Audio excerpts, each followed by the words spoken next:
Good morning, everybody. All right, let's start with the mandatory. Can you all hear me? Outside the voices that naturally occurs in our heads. And I'm just waiting for someone. 1830. Sound check. Come on now. Out. 12:30. Where in God's name are you all? Good. Outstanding. Well, since I only got 3 questions before this is going to be really, really short and sweet, I can see. So the answers are yes, no, and 49. Have a good day. Bye. All right, fine. I'll be nice. There's, like I said, I wanted to try something new and actually take the questions a day in advance so I, number one, can research them and pretend to know what I'm talking about, and also given a chance to actually answer all the questions. But since I only got 3, one of them is actually really interesting, so I'm going to dive into that a little bit. And the other one is also interesting, but there's not much I can say about it. And then after that, then we'll start chatting. So before we go over questions, let me actually see if we can make this work. First, the update. The papers for the nonprofit is filed. The C501 is going to... Well, let me put it this way. If everybody who follows this channel watches all the episodes in full for 2 or 3 times each, I think we'll pay for the paperwork for the 501. So that's good. That's coming slowly. And then I'm also going to revamp the website so you can actually find things, categorize them in war and location and type of episode. So it makes it a little bit more...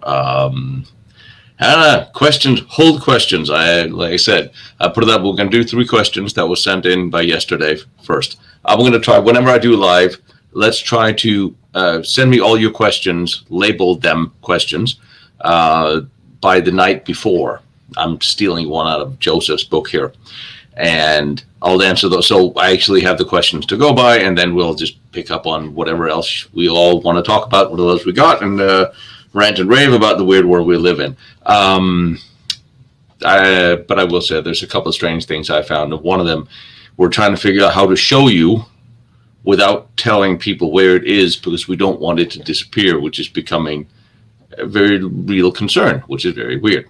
Anyway, everything's always backed up, except for these, because we can always talk some more. All right, Laura Floss, she asked, did they still have stationary steam engines in use, or did they power each machines with separating lines, or were they using line shaft, jack shaft, belts, pulleys to power the production lines and factories?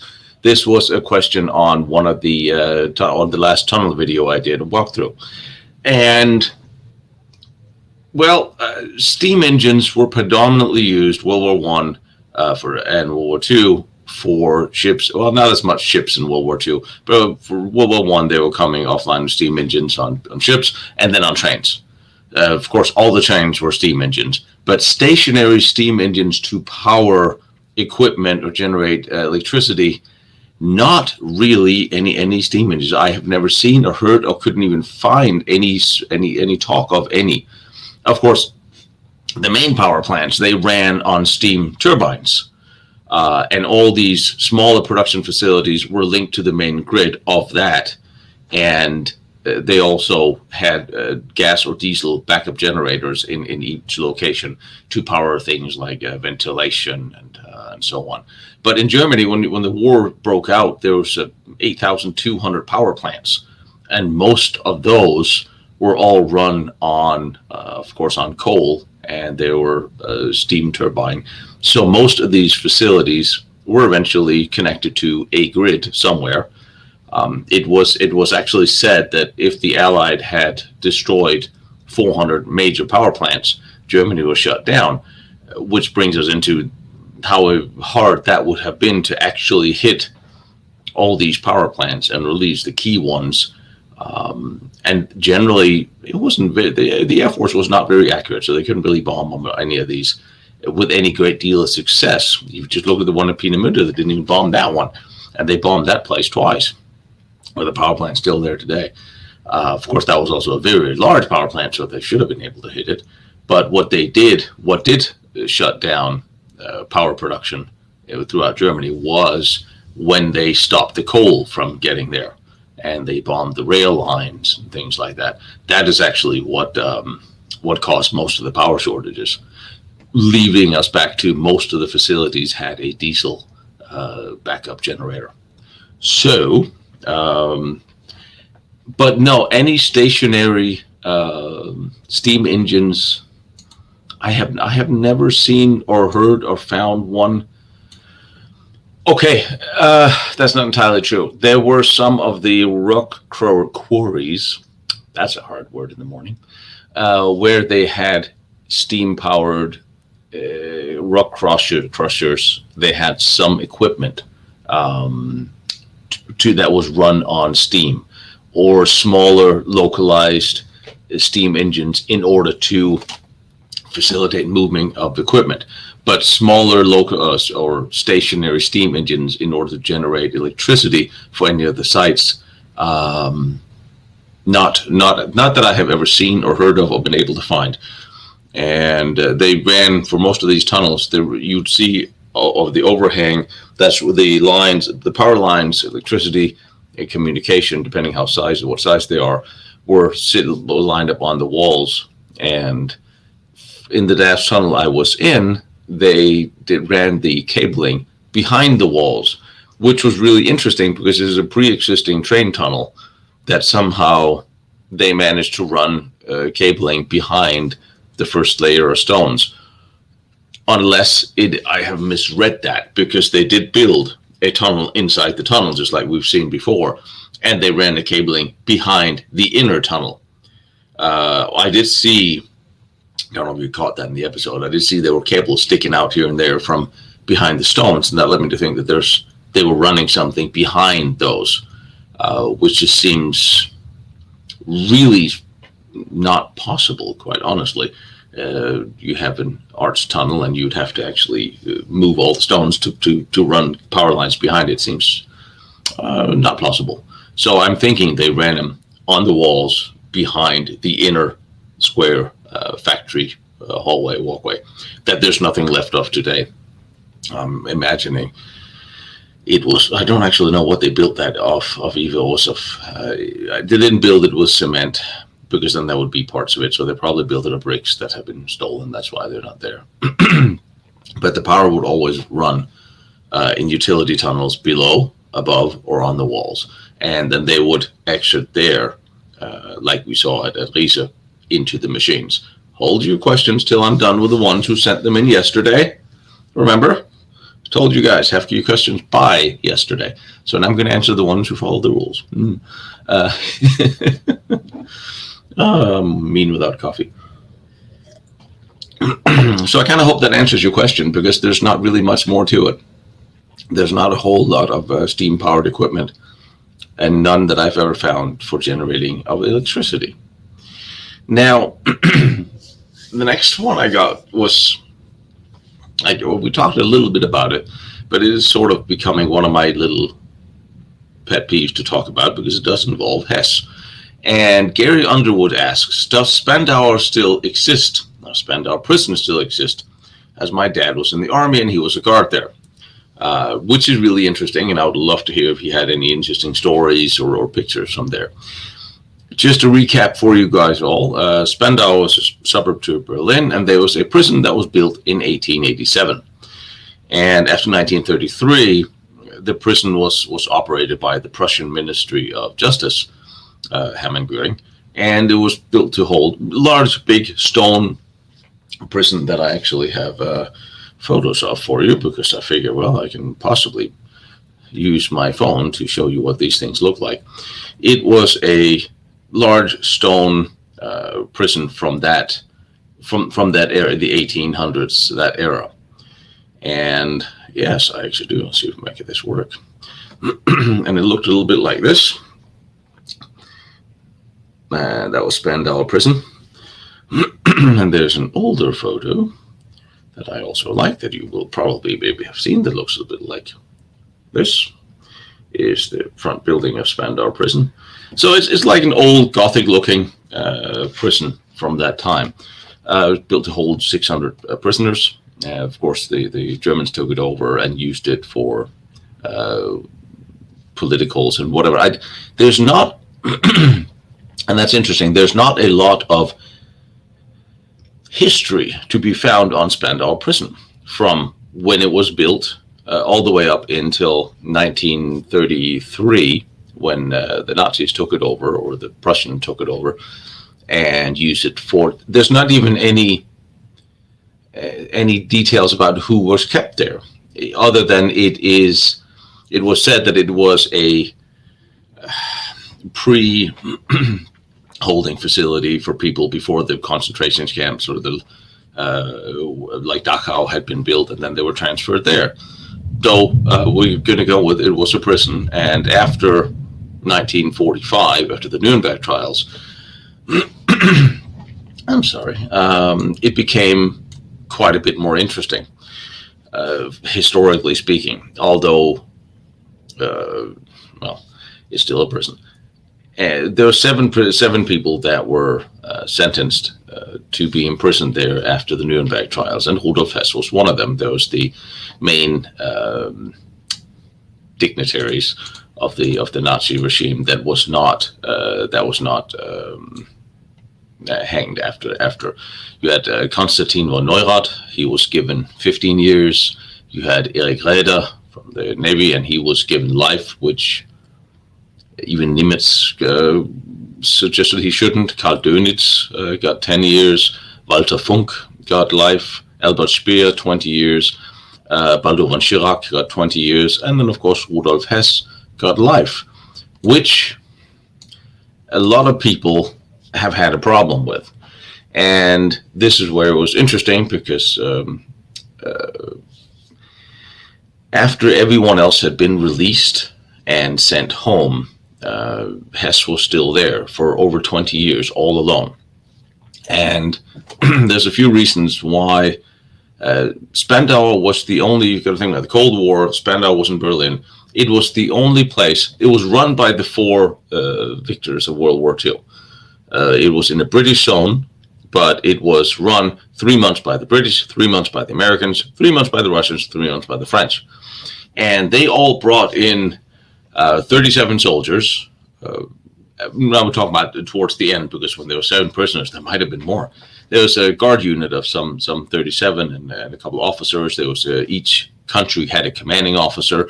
There were chefs. There was over 40 cleaning ladies, because you're still looking at a prison, at a huge prison that had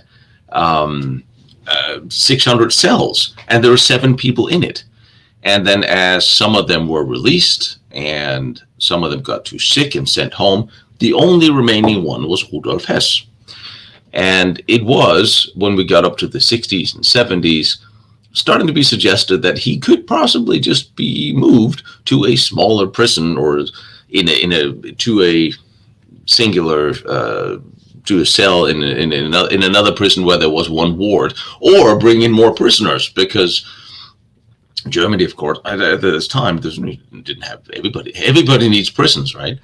And here they had this huge prison. It cost them $670,000 to run every year, and the West German government was paying for it, which they were not exactly a big fan of. But everybody who wanted to transfer Hess or send him home or close this prison or turn it into something else, it was always vetoed by the Russians, because, well, it is said that it was their one way have a reason to have an intelligence, well, not operation, but for the Russians to come into West Berlin, they needed a reason. And this was a way for the KGB to have people in West Berlin. So amongst the guards, when the Russians were there, there's obviously their share of spying, and everybody was spying on each other. It was also a place where the 4 Allied powers, after they fell out with each other in 47, 48, 49, and the Cold War really went on, it was the one place where the four powers could actually meet and talk. And it has been hinted that quite a lot of undocumented meetings, and you know how government works, because all your intelligence services always have backdoor connections and conversations where they could meet and talk things out that, even though we're not officially talking, we're still talking. And that was a place where they could do such a thing. And during the occupation, I mean, the prisoners, they got their 2 meals a day. They weren't allowed to write or read. I can't talk today. Oh, good, this is going to be short. They weren't allowed to read anything about the war, not until, I think, way up past into the 80s. They were allowed to write 1 letter and receive 1 letter every 2 months.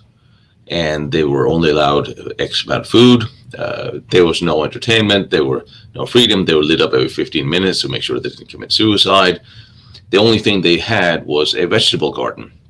And each one of the prisoners took up their little plots, because they were also not allowed to talk for the first many years to each other.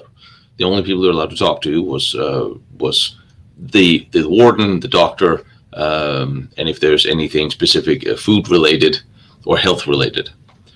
So, I mean, they were by no means not on a holiday camp, but the Americans, French, and British, the guards eventually started to kind of be more lenient, and food was smuggled in, and Neurath, he always had cognac, and newspapers came in, and they were letting them getting much better food. And all prisoners said that they always dreaded when the Russians came in, because they were treating them quite a lot worse. And the Russian commander, who was fired in 1960, was a nightmare. But after that, things were a little bit more lenient.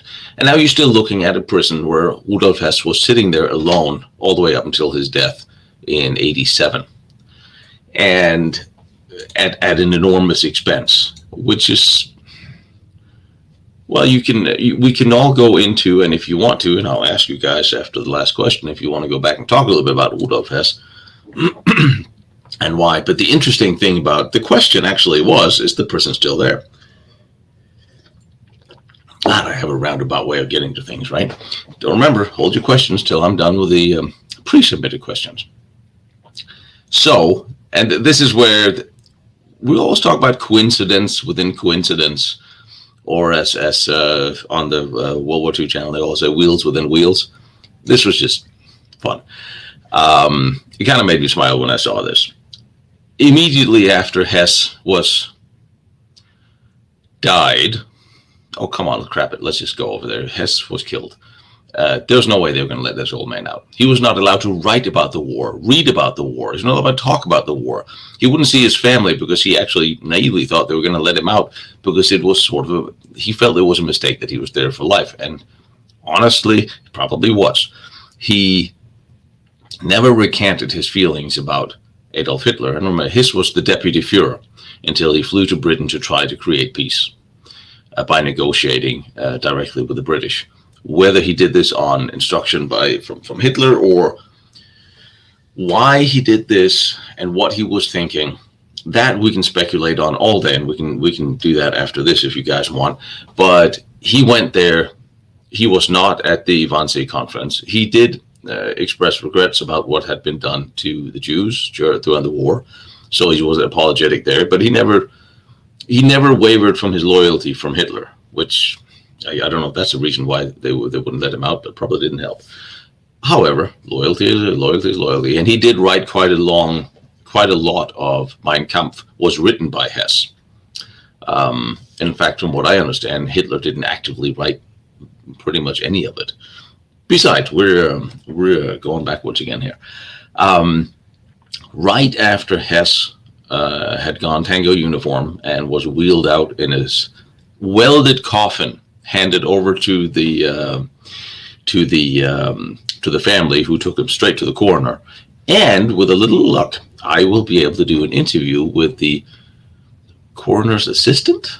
One of you guys is facilitating connection with, so we get a little bit more about the autopsy of Hess and Bormann's body as well. Apparently done by the same person, and that's not suspicious at all. So he was wheeled out the prison, and within 2 weeks later, it was demolished.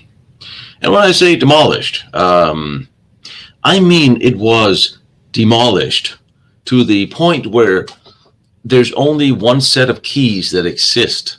And every stone, everything they broke down is either buried on one of the old air bases. It was scattered in the ocean, for Christ's sake. They literally scattered the ashes of this poor old building that could have been a beautiful museum. And the building, for the main part, had nothing to do with the Nazis, except there were 7 of them sitting there for most of their life. And then they built since it was in the British military so in occupation, they built a large British Navy or shopping center on top of it, which I believe I have a photo of as well, because then the German shops moved in there. And the interesting thing is that did not really last very long either, because that has been torn down. And I know I have a photo of it. So now we don't have the technology. We have to do it that way. They built this thing. All right, hang on. I got to see what you guys are looking at. That's how I'm playing with 3 different screens. They built this thing. This was the British Navy they built on top of the prison. So that is what is not there today either. There are 2 of the red brick buildings that still exist because doctors are in them, and they were put on the protected buildings list. The rest of the prison wasn't. So that was torn down. Within 2 weeks of Hess's death, they were starting to grind this thing up completely. And what is interesting, now see if you paid attention to all my lessons here. In the first episode of Last Nazi Secret, we talk about some of the von Weissnacher families. Ernst von Weissnacher was a diplomat during World War II, old Prussian family. He worked with Dornberger and von Braun. He was the diplomat on behalf of the Third Reich to the Holy See, and his brother Karl von Weissnacher, he worked on the rocket program. He was a rocket scientist and worked directly with von Braun and Dornberger, and they both knew Kammler. And one of the suggestions was that one of the Weissnachers, there was 4 brothers, by the way, we'll get to them, were the emissaries on von Braun or Kammler to go talk to Dulles, reach out to the Allies in order to make that deal that we all know Kammler did towards the end of the war. There's a possibility that one of the Weissnacher diplomats were involved in that. And then brings us to the 3rd Weissnacher. He was killed on the 2nd day of the war. But what the interesting thing is, the 4th brother, Reichard Karl Freiherr von Weissnacher, he was the president of Germany in 1984 to 95. And he was the mayor of Berlin. He was the president of Germany at the time. And when Hess died, he was the president. And he insisted that it was destroyed immediately. Which I thought was, well, here's one old Nazi that wants to destroy the memories of another. Anyway, I just thought it was interesting that it had to be somebody from the same world that wanted to destroy this old historic building. I must say it's an old historic building. But to literally pulverize it, it was literally ground up into dust that was spread into the ocean. Are you kidding me? That I don't know. That's sort of a obsession. The interesting thing about Richard Karl Freiherr von Weissnacher, I like to say that Freiherr is also it means he was a baron. I guess I can stick that in my passport then. Anyway, he was a captain during the Second World War. He was wounded, and he was very much involved in the July 20th plot to kill Hitler. The regiment he was in consisted of pretty much all Prussian nobility, and 19 of the officers from his regiment was involved in the assassination attempt of Hitler, and another assassination attempt that failed that he was also involved in. And, well, that at least that's all we've been told. That is the official story that Weissnachers had put out after the war. And it's always interesting because we all know that before the war, a lot was in favor. A lot of the German military was not a big Hitler fan. They were not Nazis. They were just soldiers. I get it. But for the most part, well, just like German industry, if they had to choose between socialism and nationalism, well, we'll go national and make some money. And afterwards, none of them had supported Hitler. None of them were on board with this. And this is when I read the interesting story and life and times of the Weissenegger family. They were all opposed to this, and yet they all worked on the rockets, and they worked with this, and they worked on that, and one of the diplomat forward. They all seemed to work for the Reich. They all hated. So I guess it's a poetic justice that one of them got to destroy the very last memory of what was left of the last Führer that was. And like I said, I'll take the last question that Sean sent, and then we can talk about anything you want to do. And if you want to talk about Hess, we can talk about Hess after that. Mr. Underwood, he writes me something that, how many tunnels, well, I guess you mean, how many are there? How many tunnels have I investigated and researched, and how many are them that are still classified or hidden from civilian view? I don't know. Okay, I have crawled around. This is interesting because, like, how many of these places have I investigated to date, and how many of these tunnels am I aware of? I don't know. That's not the answer you're looking for, is it? However, let me explain. I got a list of over 900 underground facilities that was moved underground tunnels by German industry, military, research during the war. Siemens alone relocated some 400 industries throughout the last couple of years of the war. There is no shortage of industries that they managed to move in underground. And so we have the 900. Many of them went into train tunnels, like the one I was in. That one was one of Kamla's. There are several, I got videos of several others where other key military industry moved into train tunnels. These train tunnels were then repurposed. Some of them are still in use today. Quite a few of them are still in use today. So one thing, it's a little bit tricky to go stumbling through an active train tunnel. Not that I'm saying I'm not going to or haven't, but it's tricky. We'll go with that. So I think I've had a lot, and then I went when talk with what makes it a hard question to answer is we know that Kamla we have a list. The list I posted from the CIA of some 22 of them. Those are the ones we know of. Some of them, most of them, are locked up, closed off. We have a lot of other key military industry that is, and that's what gets interesting because, and that's one of the, for instance, one of the places I wanted to show you, I thought was just a underground factory that moved into a wine cellar or a big wine storage or brewery. And when we get in there, there's something entirely different. And when I start digging through the papers, it said, well, this was Allied Command found this. Production unknown or purpose unknown, and you see all this equipment still sitting around. And to that, I went to one of the forts outside Metz, and we crawled through that.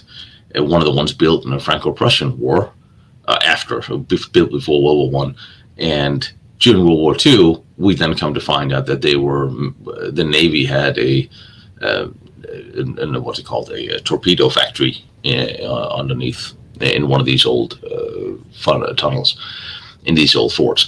Here I find myself in a fort that I thought was just an old fort, and found out there's a wartime factory.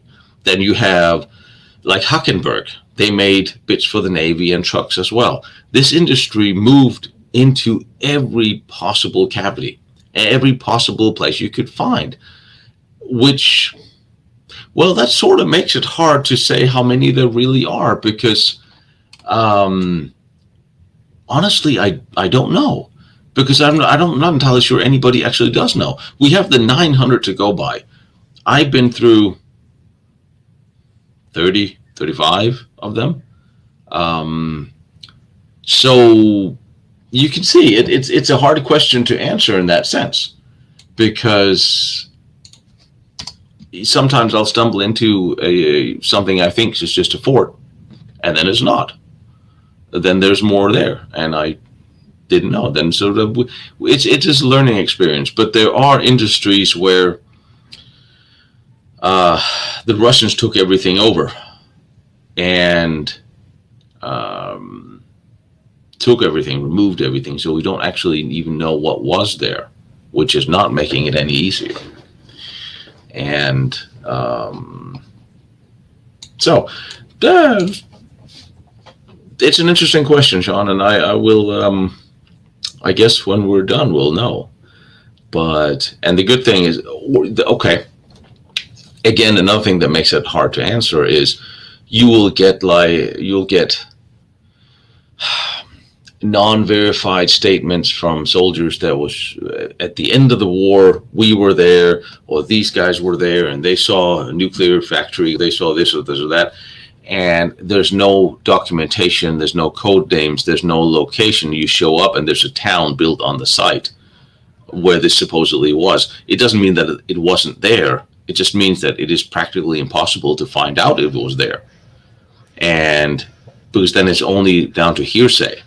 And I have no problem following hearsay. It's very hard to actually verify hearsay if somebody decided to build a damn city on top.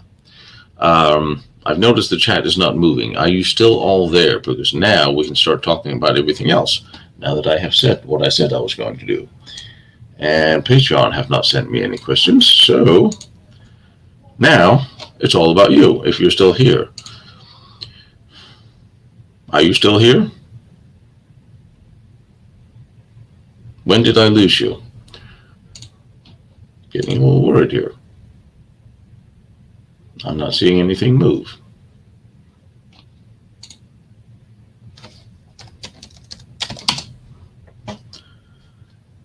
What the hell?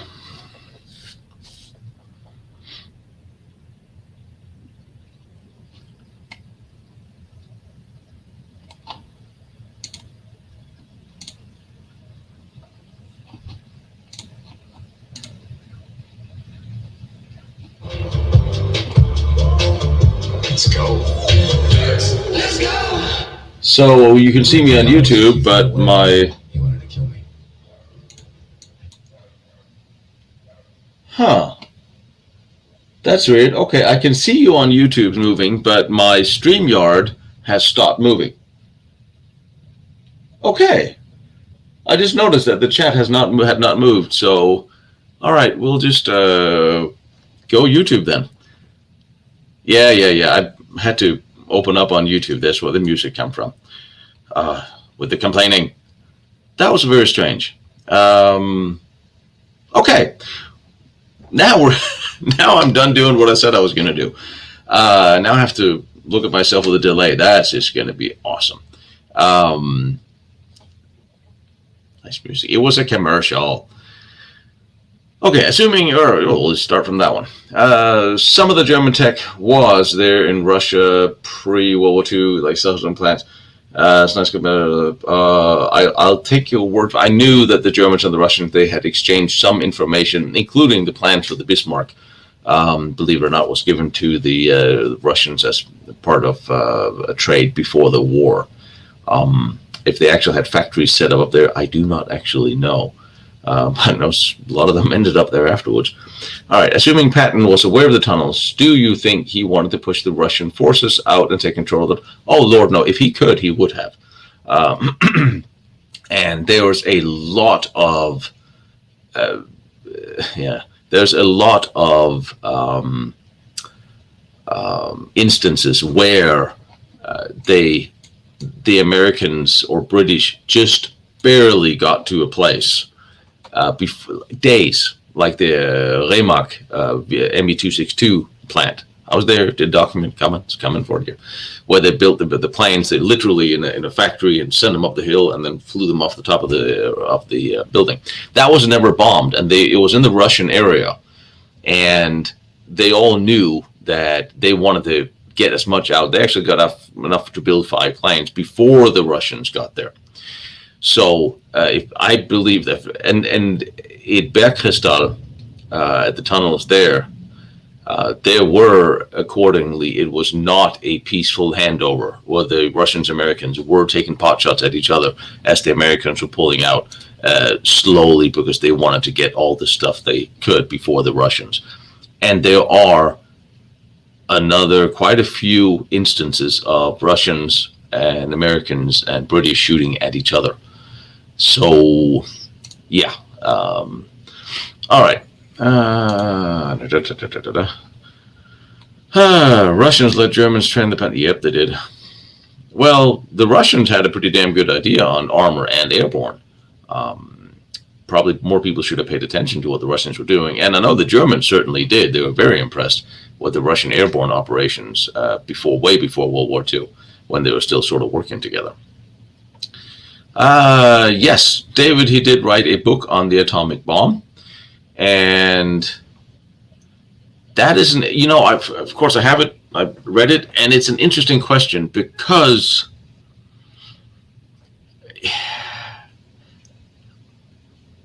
it seemed very much the conventional narrative.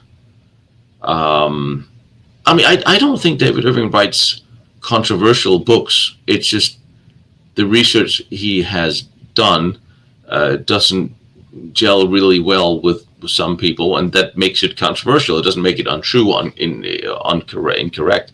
And I think all his numbers and facts were absolutely correct, but he doesn't dive into what the SS was doing or what certain industries like IG Farben was doing as much as I would like to know. So it's a good book. I mean, he writes good. He documents all his findings and all his numbers and where they come from, and that makes them worth reading. I actually have reached out to him several times because I hear what his take is on what Kamla and certain others was doing. And I have a theory on that, and I'm going to just keep my theories to myself for now. Lord knows, I always hold back, don't I? All right. So, you found something, night swallows, night witches. Crystal, I saw bits and pieces of that. I know a friend of mine wanted to make a movie about that. I don't know if it's American made or Russian made. If it's a Russian program, okay, then it's probably going to be good. Not that I have any faith in my friend who wanted to do it. Anyway, be quiet. The vampire system. It was the vampire system was the first infrared system that they built towards the end of the war, and had several sizes. One on tank, infrared. One on tanks and one on rifles. Now it was heavy. You had to have the battery in the backpack. Mounted on tanks. I hear good things. I read accounts from tank crews that thought it was great to be able to see in the dark and shoot in the dark. For the STG, the rifle, it might be a little heavy, a little cumbersome. I heard the troops were not as happy with it. So I never had a chance to actually play with it. But I remember the first generations of NATO issue night weaponry, or the Russians. I had a Russian one because it was lighter, it was cheaper. It was fun to play with, but I'm not sure if I would trust my life to it in a gunfight. But yeah. I don't have much of an account because I didn't play with it. But the tankers seem to be happy with it, and the soldiers probably less so, because it was an added weight of somewhat 30 pounds on the back. Yeah, and you can check my email now to see the Lost Battlefield logo. Carl, you just saw me a Lost Battlefield. Yes. Carl sent me a logo for Lost Battlefields. We can do that. I only have like 600 other battlefield, other emails to go through. And I'm sorry, when I'm on the road, you're nuts.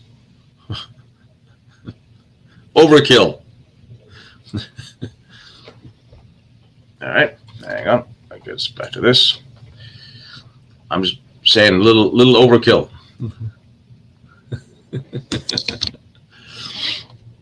All right, I'll be nice. You did a lot of work on that. That's really elaborate, dude. Where the hell did you all go? I'm trying to. I keep thinking my other screen came up. So back on again. So I'm going back on StreamYard where I'm actually real time. And we'll go back to. I'm just scrolling up. Jack Bingle. Yes, Carl. That's very elaborate, dude. I'm thinking it's going to go on a black and white something on a T-shirt for now, but we shall see. And I think it will be really bad for business for me to do any kind of logo featuring Adolf Hitler. I'm just saying that either good or bad, right or wrong, it just would be a really bad commercial idea.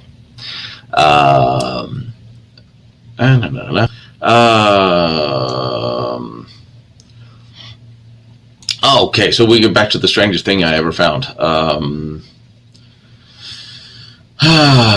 Well, the strangest thing I've found so far is the thing I found that I can't tell you where it is because I don't want it to disappear. However, we are working on a little episode. I have to show you this thing. We found something really weird. We don't know what it was. I know it was the Allied came out and said they didn't know what took place there. I know there was a bunch of Siemens equipment, and it's underground in a pre-existing tunnel, and it's a big structure, and we don't know what was there. Now I'm doing a 3D graphic. We're doing a little episode without telling anybody where it is, and then we're going to go back and dig through it because there's much more to this. But we want to make sure it doesn't disappear in the middle of the night or access doesn't get closed. But I want you to see because I need your opinion on what you think it is. So I will show you soon what the strangest thing I found is. I would like to think I have stranger things coming. The Soviets certainly had interesting ideas about armored airborne. Yes, especially the flying tank. Yes, flying tank. Really stupid idea. Kamla and Bormann, do I think they escaped to South America? I think Bormann most certainly escaped. I don't think Kamla went to South America. I think he ended up with the Americans.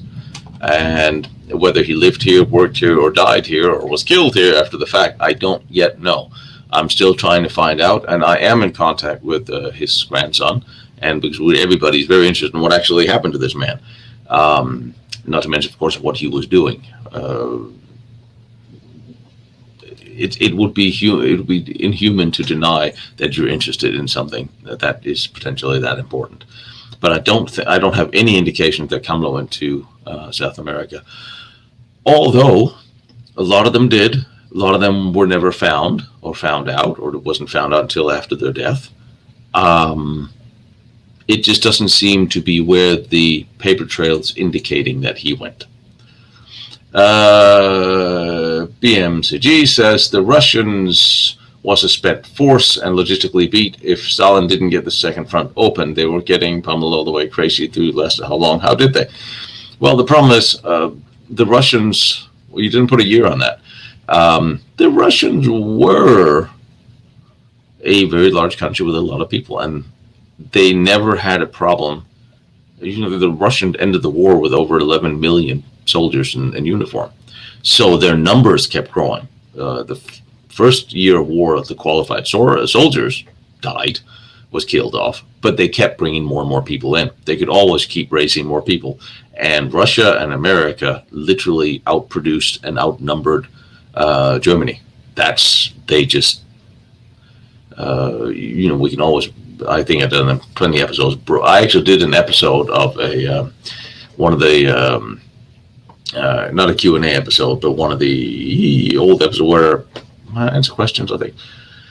I can't remember what it's called, where I break down the difference, that specific question. I will highlight it if I can just find it. It was a year ago where I broke down all the German assets, the Russian assets, the British American assets. If the British, what would happen if everybody joined up against the Russians? It was a speculative Q&A where I have all those numbers, and it actually was quite interesting.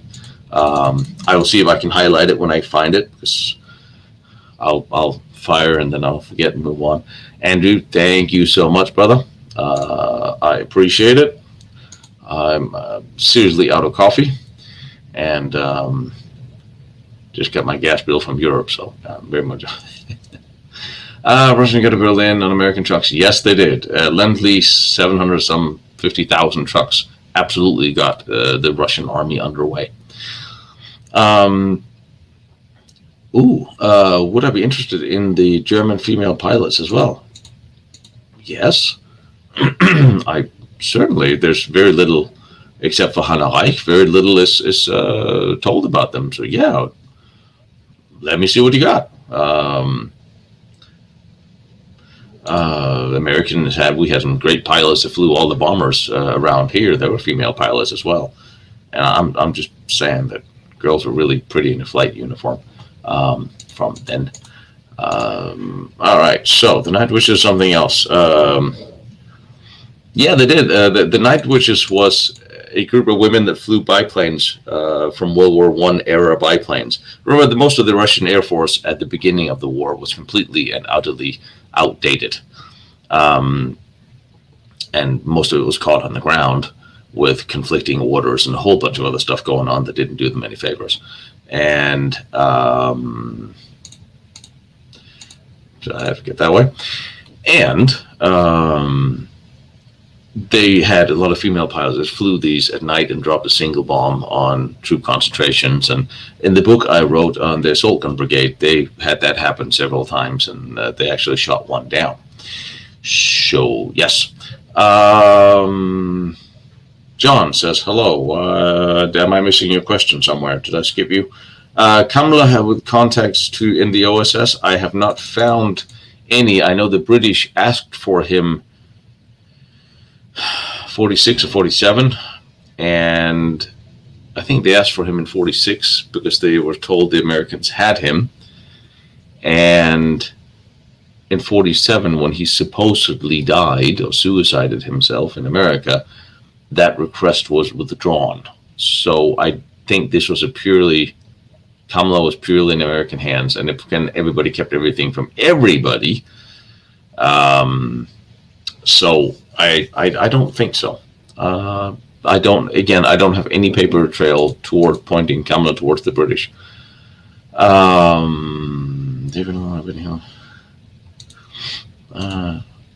Benny Hill's comedies. I grew up with those. That was back in the day. I'm more an Allo Allo fan, or, well, obviously Monty Python. Anybody who can do a Hitler imitation that funny, you got to give credits. After watching my episode on German buried bunkers, my opinion that has been a counter-European cover-up with these post-war. Yes. Thank you. Have a nice day. Yes. Okay, that's not going to be a quick answer. The Germans spent millions and millions of Reichsmarks and euros actively destroying and covering up anything to do with World War II.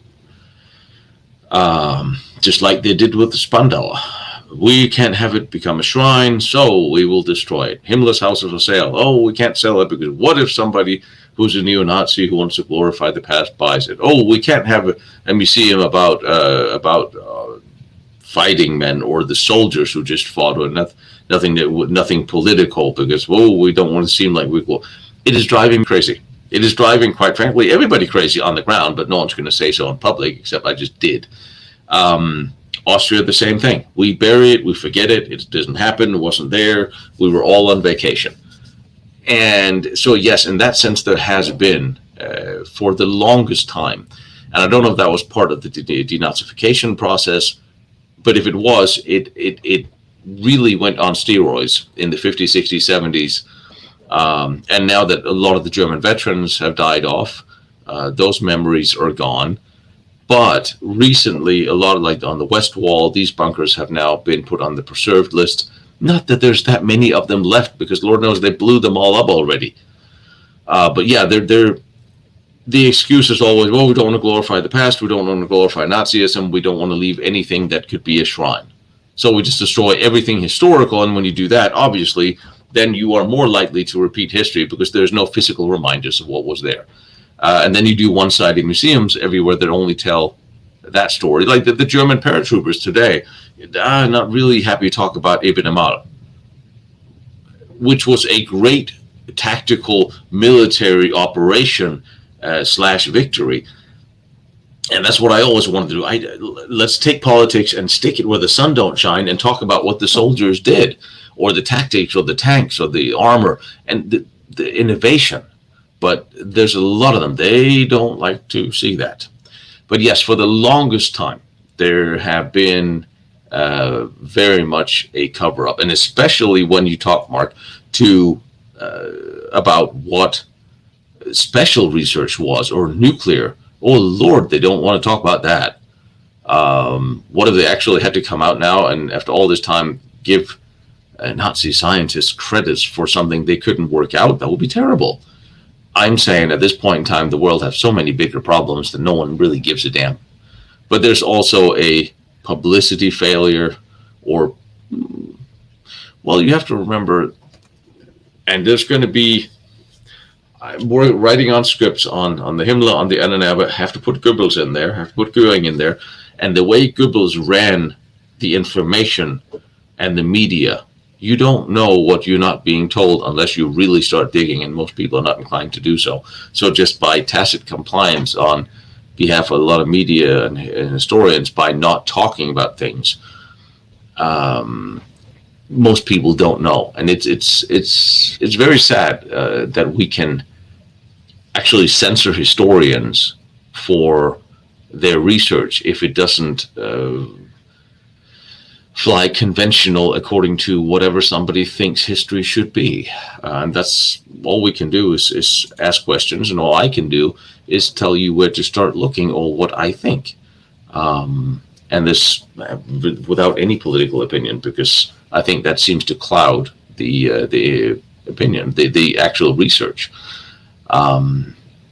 But yes, I think there's absolutely a European cover-up, and I think intelligence networks, when it comes to the special programs, have been involved.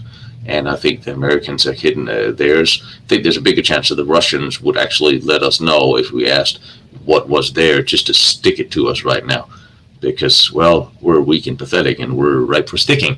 So, honestly, politically, if we have to go there, I think the Russians actually would share their files if it would embarrass any of the Allied governments, which is pathetic and sad that they even have to be, that has to be in consideration. But then again, I'll take any information if it's true, as long as I get it. All right, so we are. Thank you, brother. Why can't I highlight this? Holy hell, how far down am I? Where are you? There you are. Thank you. I really wish I had made it to Norway this time. I just could not be everywhere. All right, how far did, well, and somebody said you need to get a, I need to get a narrator. Yes, I do. Holy crap, how far up did I miss? All right, give me a 20-minute stop on asking questions. I'm behind here. I caught crap for not answering all questions. So stop, give me a minute. Let me just catch up. Hold your thought. Nuremberg trials was a farce, and German courts overruled Dutch sentences imposed, and they say that, oh hell. Yes. The interesting thing is Churchill wanted to just shoot everybody outright. The Americans were not entirely on board, but not off board. The Russians are the ones who said they wanted a trial because they wanted to show the world. They didn't just want to do like in Italy. Did you see any of the Italian war crimes trials? No, they were just shot out of hand. That's what Churchill wanted to do. And Roosevelt signed off on that idea. But the Russians didn't. So it's oddly enough, thanks to the Russians, at least there was a trial. And but a lot of them were shot out of hand. The British continued to keep killing off high-ranking SS generals that just suicided themselves in British custody. And I'm going to have to do a special on Nuremberg, but I want to make absolutely sure that I get all the facts correct. And I have one of the deputy prosecutors. I'm hoping to get on live here and talk about it, because I really have some questions about the legal soundness of those proceedings, as I think most people do in the hindsight of what we have been told. Right. Yeah, that big metal X above the tunnel was on the last tunnel show. There's a big X in the forest. It is part of the memorial. There's a thing that if people have an iPhone, they can scan, and I can't, and I'm not installing it. The QR code. Take your QR code and stick him where the sun don't shine. Okay. Any questions? Good. Moving on. I'm not installing anything on my phone in order to order food from a restaurant if you can't give me a menu, he said with some bitterness and anger. Oh, Dr. Strangelove, yes. A lot of Nazis used Odessa to get out of Germany and Europe at the end of the war. A lot of them did. YouTube will not like that logo.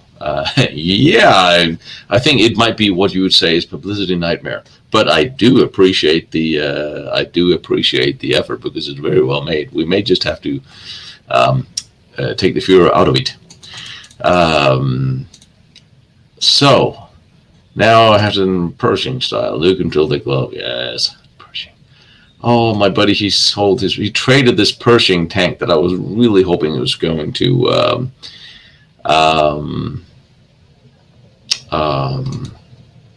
for Stuart. I thought he was going to restore it.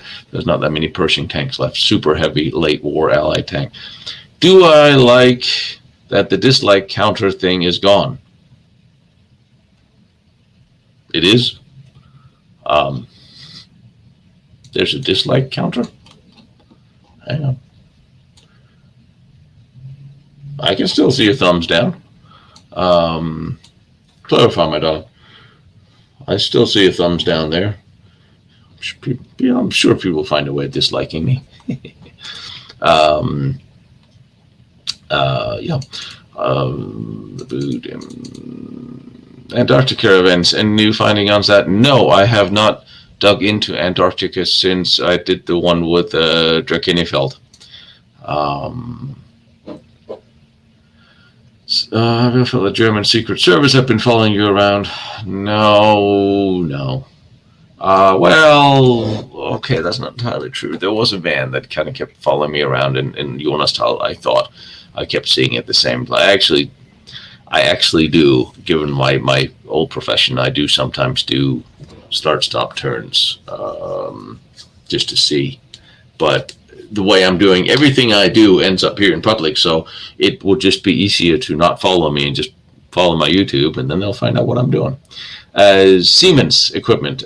Siemens, the electronics manufacturer that still exists today.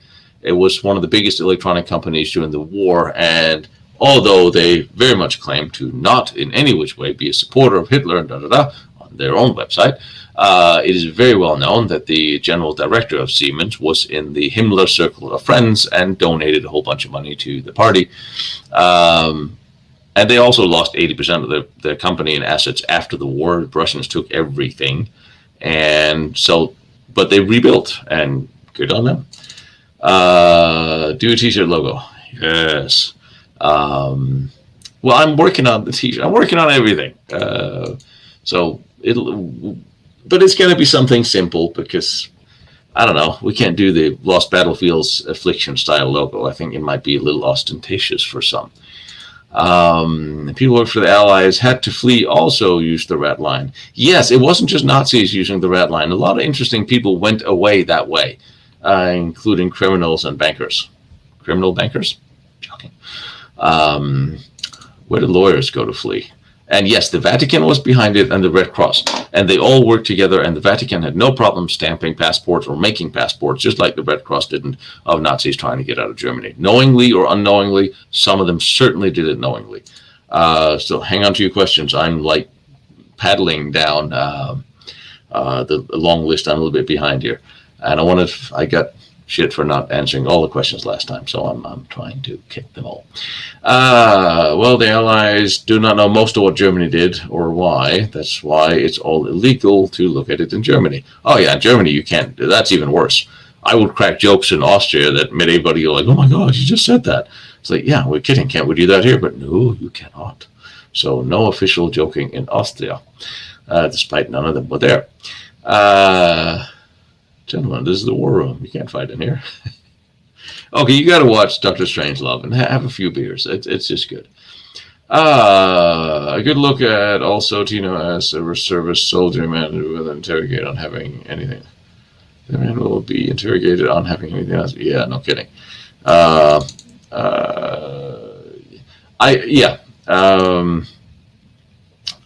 have metal detectors. I just haven't found any place where I needed them this time. U-234 that carried the latest the submarine that surrendered after the war that was supposed to go to Japan with technology and ended up in the U.S. I did a whole episode on that where I talked about that. I think it's the one with Borman and Churchill.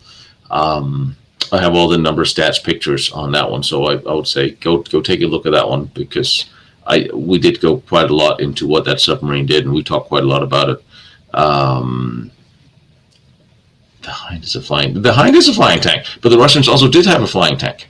Also did an episode on that. See, now you know what to do on your cold winter nights. Nuts and bolts. There's going to be another interesting what is this question coming up.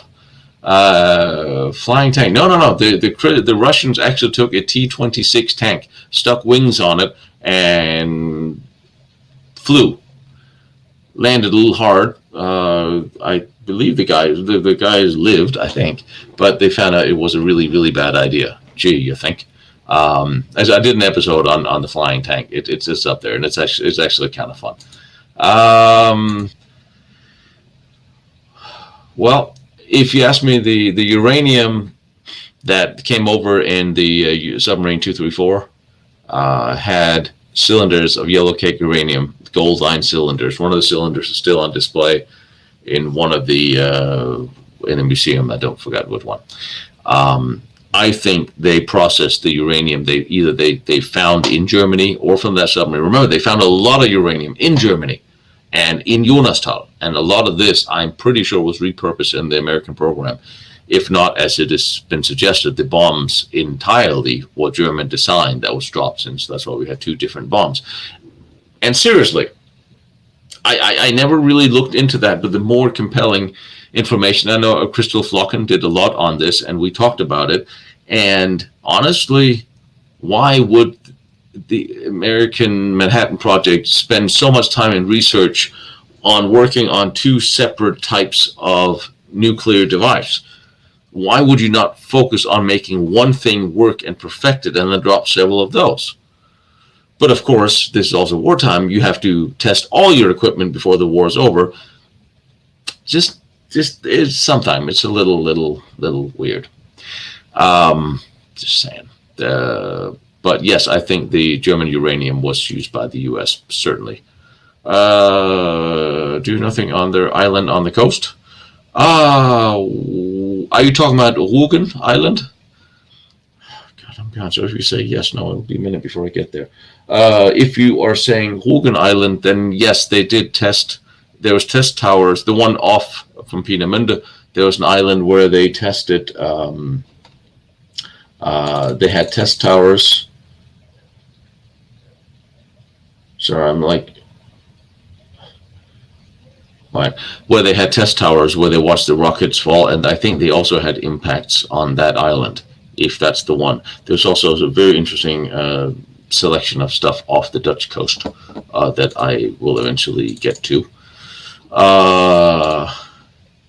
Thank you, Android Emulator. I appreciate it. Gestapo Müller? Yeah, he's an interesting question that we don't really know where it went and what did, but I'm pretty sure he made it. Android Emulator. Where were you a week ago when I couldn't figure out how the hell to operate my cell phone? Russian Guard units, I doubt it very, very much. I know that there were some flak vests for flight crews on Allied planes. I know the Germans had a few.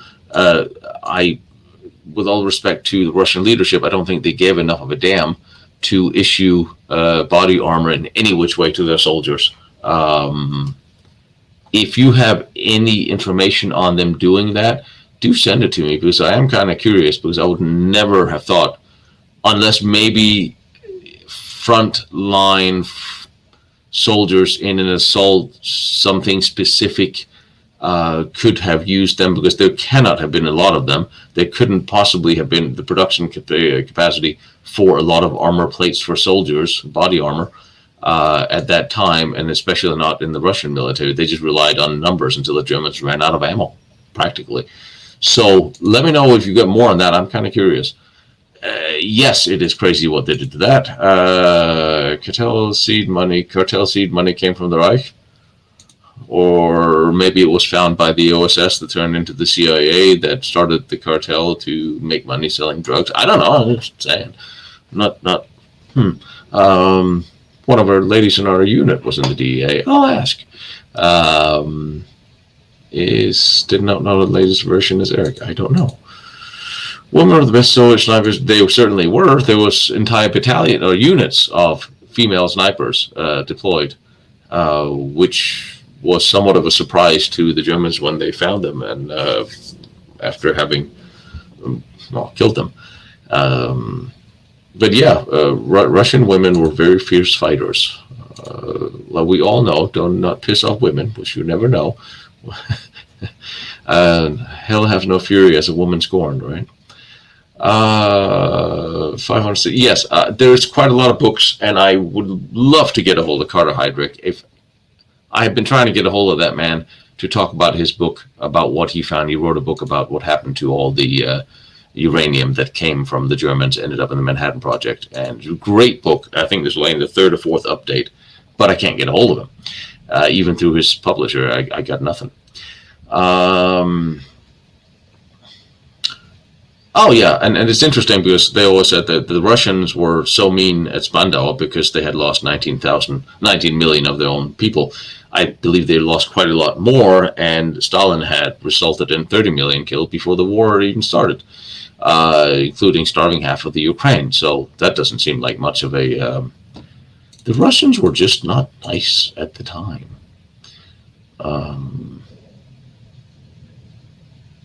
Really? You knew of a U.S. Army nurse captured and interned in Santa Maria prison in the Philippines. Is she still alive? I'm curious because I'm going to the Philippines because I have to go film something, and I just transferred to the 26th Mounted Cavalry, which is officially known as the Filipino Scouts. So I promised my new commanding officer I'll do a documentary about the Filipino Scouts, which was the unit that did the last cavalry charge in history during World War II against the Japanese tanks, and they only had one wounded. Thank you. I gotta get to Norway. I really wish I could have made it to Norway. It bothers me I didn't make it this time, but you know, the weather out by the fjords and the drone, and I only lost one. By the way, drones fly quite well in the rain. Just saying, didn't lose one this time. Thank you. Gestapo Müller went away unnoticed of if he had made it, and was likely planned to be part of the Bormann's entourage. If I could paddle through all the hearsay and gossip about Gestapo Müller, that's going to be a dedicated thing, and the series I'm going to do on the SS and on Himmler and the NNAB, I'm really looking forward to showing you guys and really telling you something. There's a lot of information that you don't know that I'm finding, but I really have to sit down and really compile all the notes before I do it, because I want to get it right. Because with a little luck, it could be a teaching tool if I do it right. So that's why it takes a little time, because I also have to do this as... You know, I do the episodes and the filming and my own research, and the research is actually what takes by far the longest time. So we'll get to it.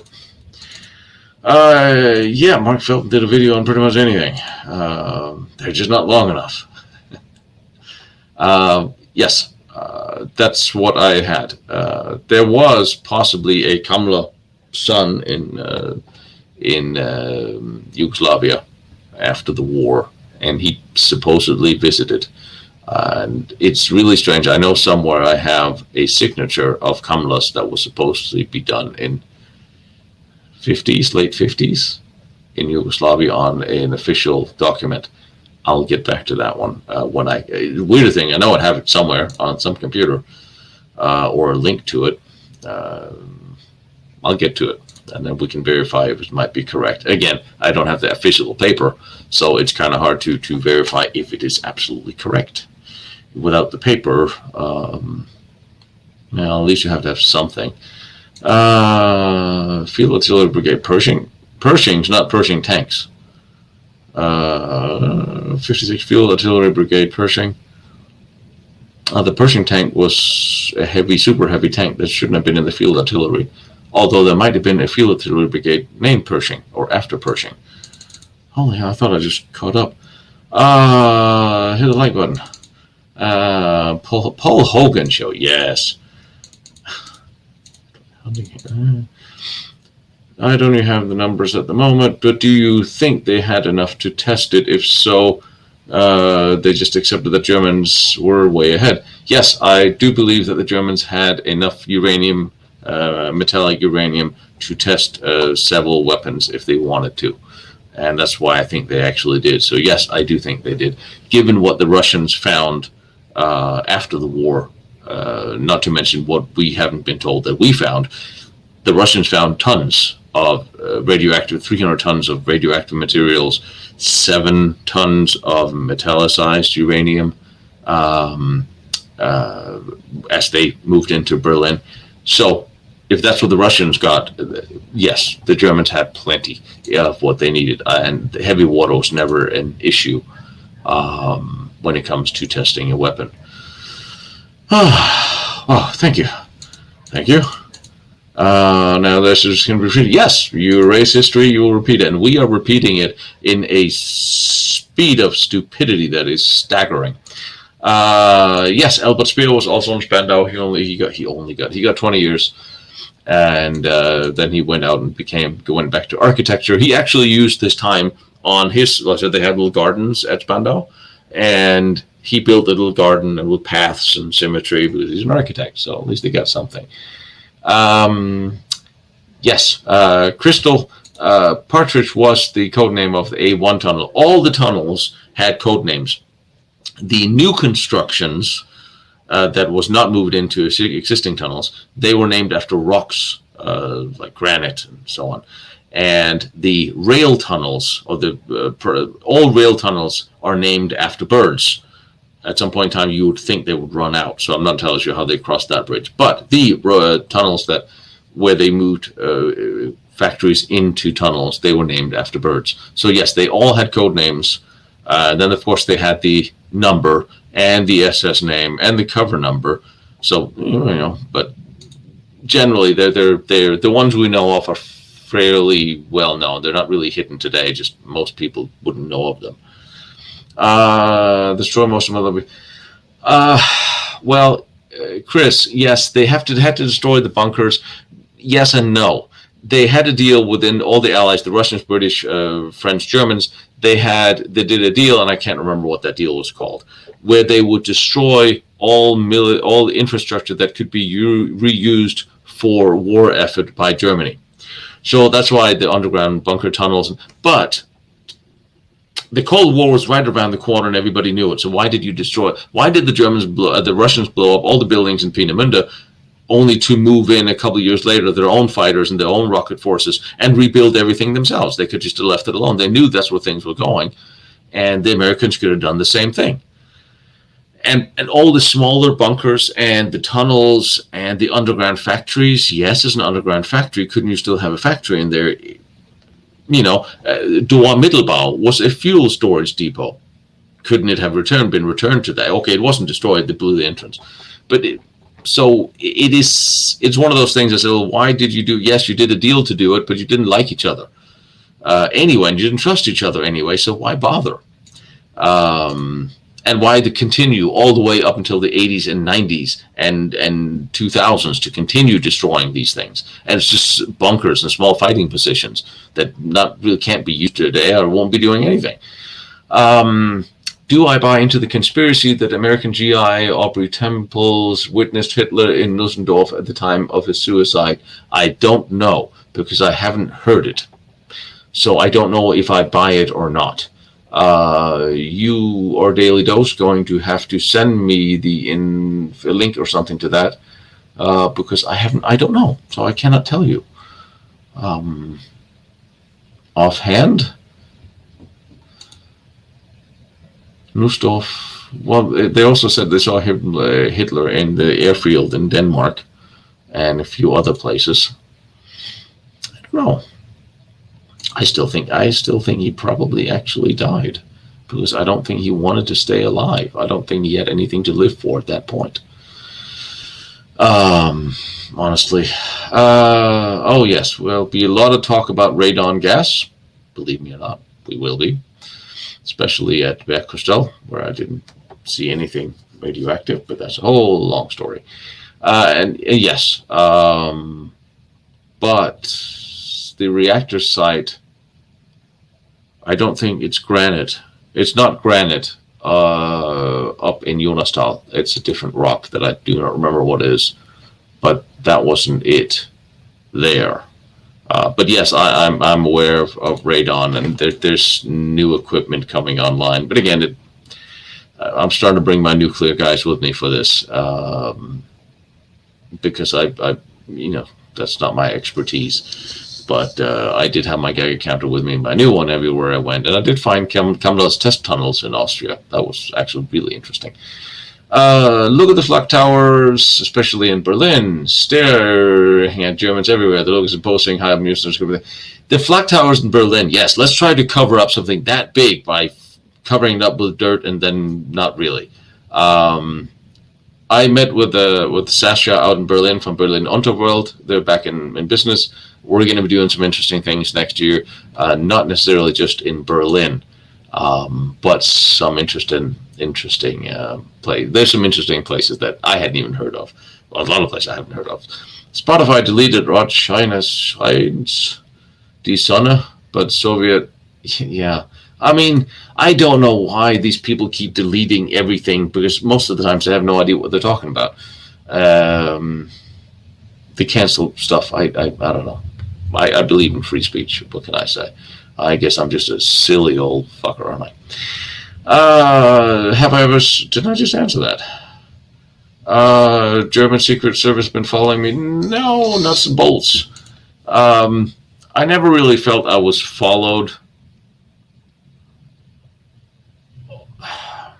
Well, I do check.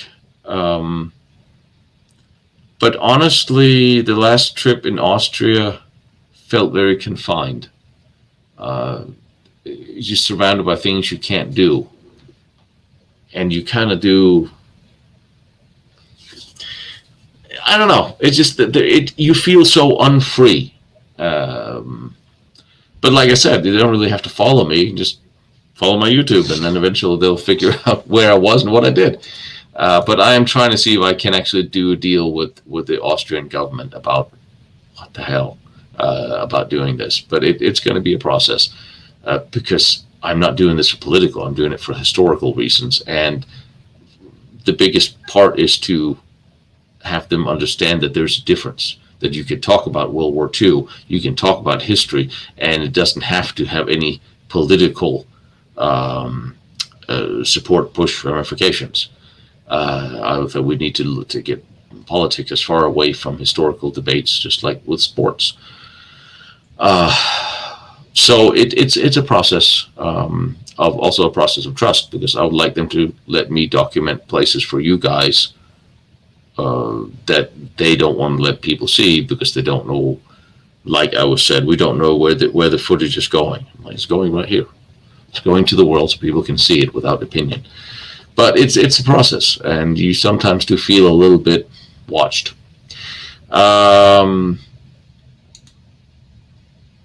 All right, so let me see. I still believe that a fat man will vote. Yes, I believe that there's certain influence from German nuclear research in the American Manhattan Project and the weapons. There was.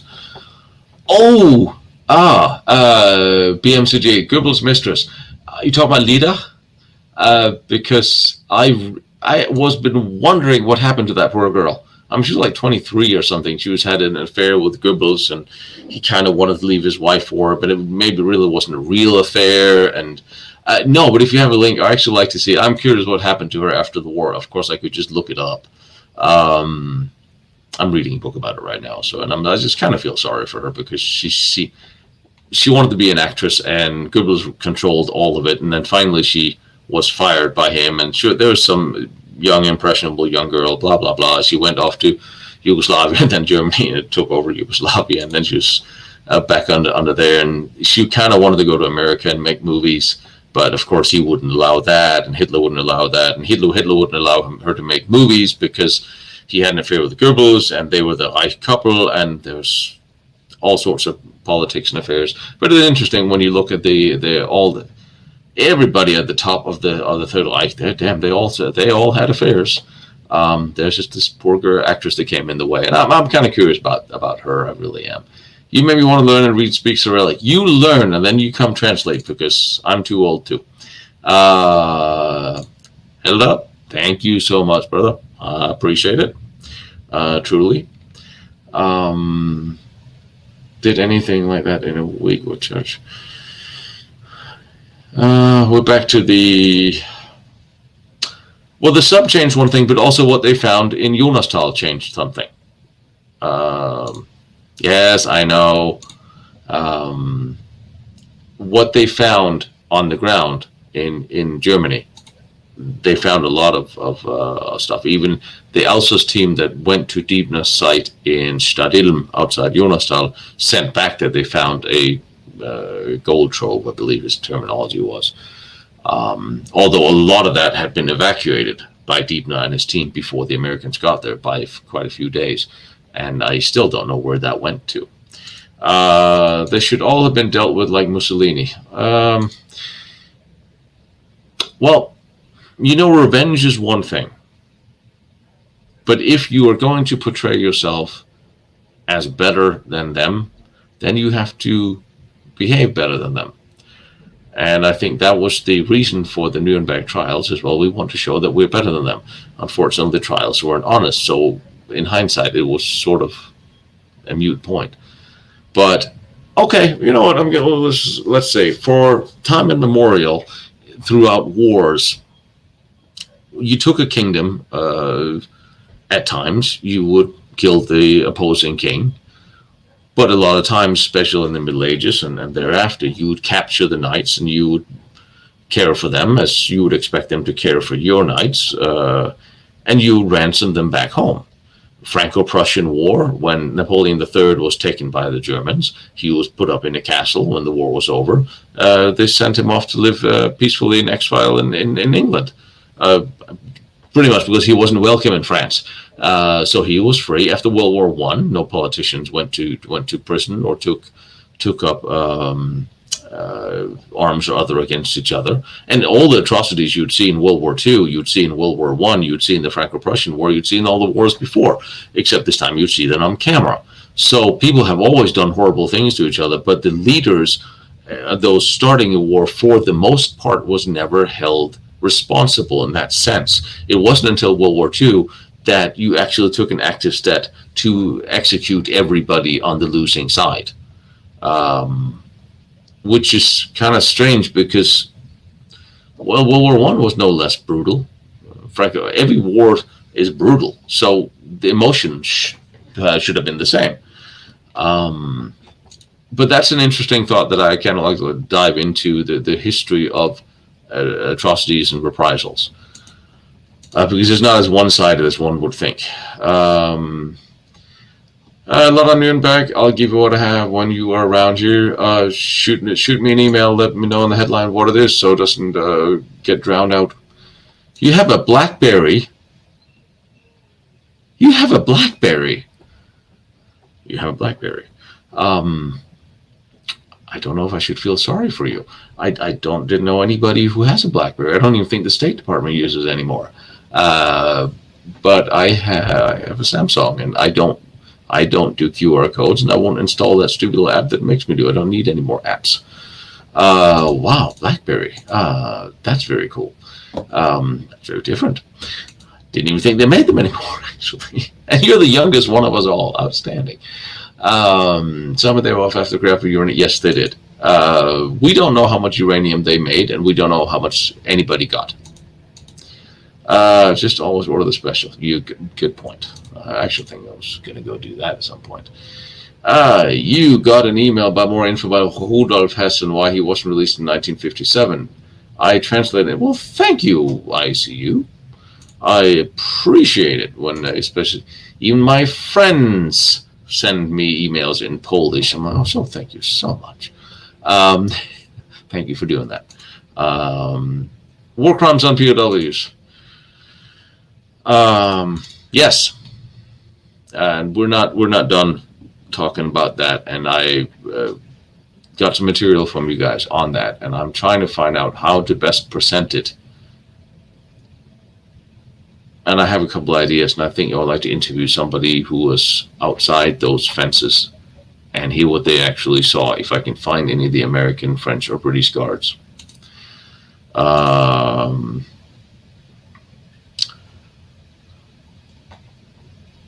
Yes. Yeah. Stalin was a great guy. And yet he sort of won, although he lived a life in paranoia and lost his wife and was a miserable human being.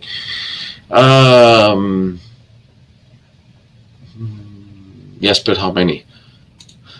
Okay, what was that a question too? Thumbs down counter still there. That's what I thought. Oh, finally caught up to that, did I? Yeah, I thought I see a thumbs down counter. Yeah. People they hate, let them do that. Thank you, Andrew. I appreciate it. I try. And then I take a nap, and then I try again. And see if anybody get that reference. Somebody gives me thumbs down before the episodes even air. There's always somebody's going to hate, and that's fine. But yeah, I guess it does help on the algorithm. The more thumbs up on episodes there are in general, as long with views. I noticed that after 2 weeks of not uploading anything, we just dropped everything by half. Revenue, views, everything, it just starts disappearing. It's frustrating. It also means that I cannot ever take a week or two off and just bury research, but I have to continuously have something up in order to actually stay relevant on the channel, which is bloody hell. Anyway, give me a mail address. It is tinostrokman@hotmail.com. It's also on my Lost Battlefields, and it's on my contact here on my YouTube profile. But tinostrokman@hotmail.com. There you go. Yes, Brazilian. We're back to talking about the uranium. Carter Heydrich wrote a great book, and he has all the numbers and breakdowns. And I think possibly that some of that's covered in David Irving's book as well, although that was 20 years before that. Do you think it's strange that so many prisoners died of heart attacks in prison camps after the war, but had no problems when serving? A lot of the prisoners died because of malnutrition and overwork and starvation, and probably you can also say poor treatment and sanitary and everything else, and it could have been classified as heart attacks because it's just easier. But I think due to poor nutrition and overwork, that would be one reason. If it's Germans and Russian persons, certainly, depending if it's the Germans in some of the open camps after the war in France, I could certainly see that. I could also see dying of a heart attack is a good excuse for, well, instead of saying that, well, we killed them, then they just died. That seems easier. But no, if you take freedom and morale away from somebody, eventually, sometimes they just physically shut down and their heart doesn't want to beat anymore. Do you think there's a Fourth Reich underground that could be called? Yes. Honestly, I do.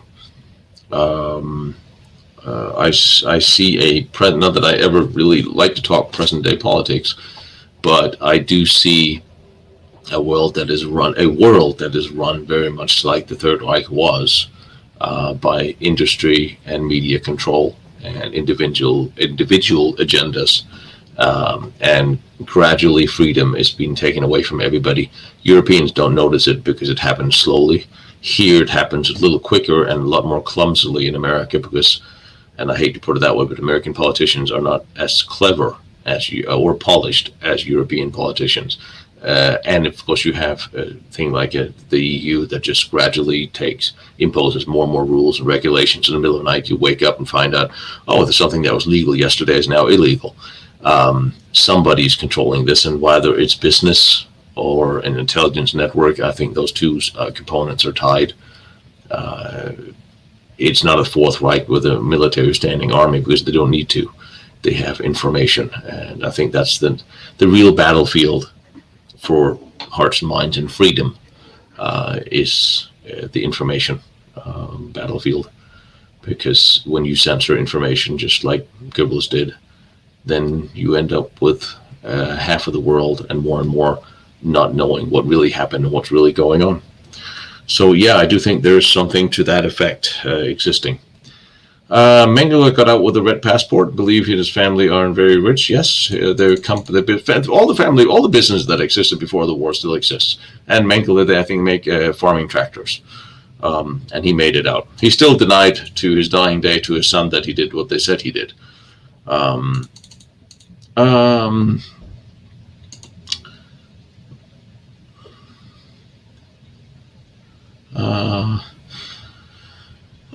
When it comes to, we'll get into the Nuremberg on differently. No, the Germans built tunnels and nuclear test sites out here in America. So, although the tunnels on the Vatican City actually they existed for a long time, I don't know if they existed for 300 years before. I don't know if they built any since the war. But certainly they fled under a siege of the Vatican back in 200-300 years ago. They fled through tunnels. And my fantasy defining on tunnel, I don't know, crates and crates and crates of documents that are legible. I mean, the gold train wouldn't be bad, but I'm not actually buying that. Yeah, well, a puppy. Oh dear Lord, if I found a poor puppy in the tunnel, oh my Christ. Oh yeah, okay. Saving a puppy's life would probably be higher up there than a crate full of Kamala's documents because it's a current life as opposed to something else. What are my thoughts on Afghanistan?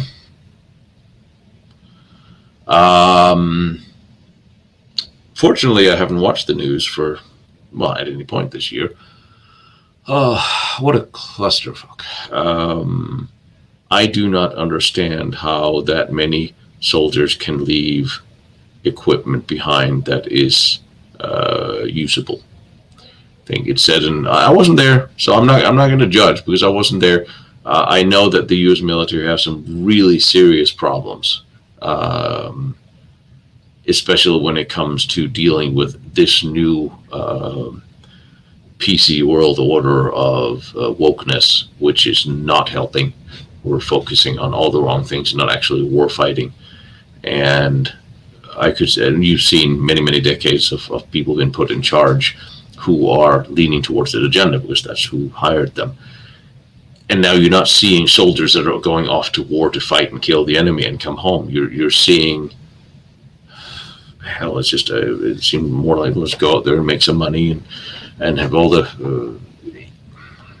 It's a long story, and I'm not happy, and I don't understand. Not happy again. I wasn't there. Didn't see the last days. I don't know how that came down. How all of a sudden events overtook a planned buck out. We should have left years ago. Fine, but being there, we couldn't have. Having left all that intact equipment, I don't understand. I one day, hopefully, somebody who was there will explain to me how on earth that happened, because I really would like to know. Yes, I've seen leopards fly too, and that is actually a lot of fun when tanks go that fast. The loss of prestige. Well, the West is committing suicide slowly. So, yes, everybody. Yeah, that's we're borderlining modern politics here. Can pigs tanks fly? Of course they can. If the German bomb if the German bombs that were made in Germany, taken by Americans, dropped on Japan, it's possible. I talk to people who research this far more than I, and find that the what happened. I want to see more information, but I'm certain that components from the German nuclear program went into the American program, especially the infrared proximity sensors that Dr. Heinz Schlickert brought with him on the submarine. They certainly made it. Hitler's diaries. He didn't write diaries. He didn't have that kind of time. Hitler's diary. What would he? I don't know. It would be really interesting to hear. I mean, Goebbels wrote a diary specifically written for people to read, which means it is completely, it is glorified and changed and altered, and is not really honest. Here and there's some honest snippets, but Goebbels was always aware that somebody might read it, so it was always kind of polished up. If Hitler had written a diary, it would be interesting if he had written it truly just to himself about what his inner thoughts were, or like Goebbels, it had been just a PR stunt. But somehow I don't see Hitler as the big writer. I don't think he had the time or inclination to sit and write anything. Honestly, to be honest. Trying to find flying tanker.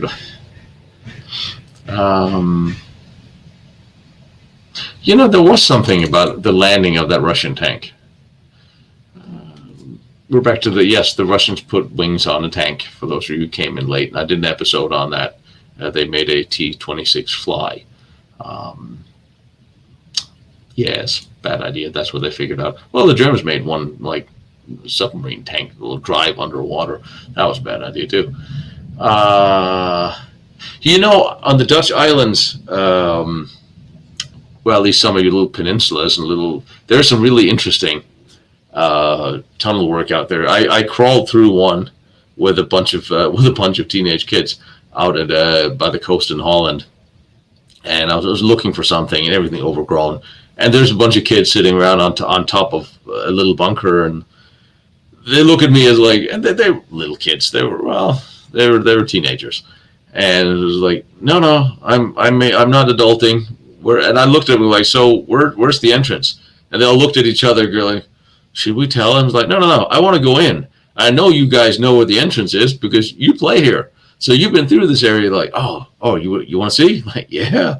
So we went through some really cool stuff out in Holland. There's some really, really cool stuff that eventually I will show you. I'm trying to do all the episodes in some sort of context, which is ridiculous, I know.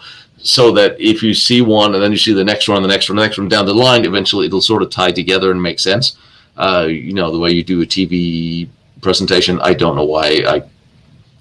I try to, so you know, nobody ever goes back to the first video and just work their way forward. They just go in the last video and work their way backwards, which means that the sort of the context part is lost anyway. And I can't rearrange the order of things on YouTube, so you can't go in a playlist and see this is the order they should be viewed, but they always come as the order uploaded. But anyway, we're back to Gestapo Müller. I did not hear. Oh, Manhattan Project was a red herring. Well, we're not done on the Manhattan Project. I actually want to go out and see what they did out there. Gestapo Müller was found a few years ago in a Jewish cemetery. I don't know about that. I don't even know if we have any DNA of him to check against that. But if there's anything sort of semi-factual or verifiable, I'm curious to see it. The fact that Little Boy and the Soviet device were near identical, just like the espionage being brought to based on the same design. Yes, and that design was probably German, which is why the Russians verified that the German design was sound, and the Americans probably found the same design papers. So it all started. We're back to German research, even if it was only the preliminary outline. Well, certainly everybody else made it work, regardless of the Germans or not. Soviet shock troops had steel plates. I will take your word for it. We talked about that earlier, and I like it. I haven't actually seen. I would have certainly thought not, but now that you mention it, I do seem to remember hearing something to that effect. Yeah, I'm just curious that the Russians actually did care that much.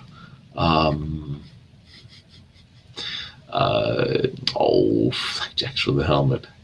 You're supposed to sit on your flak jacket while being on the Huey. But yeah, they were heavy as heck. I had one. I don't even remember why it wasn't issued. Was it? Don't remember. Break with. There's a very famous picture of these shock troops having a break with his armor on. I'm kind of curious on that one. Now I'm going to go look at the body armor. Yes, it must have been in small numbers and it must have been like just the front lines and it was a test type of thing. Heavy. Okay. I dig that. Kipling. I like Kipling. The female is the dangers of the species. I like Rudyard Kipling. He said a lot of interesting things. Author Henry Stevens and his Henry Stevens and his book Nazi Tech and UFOs.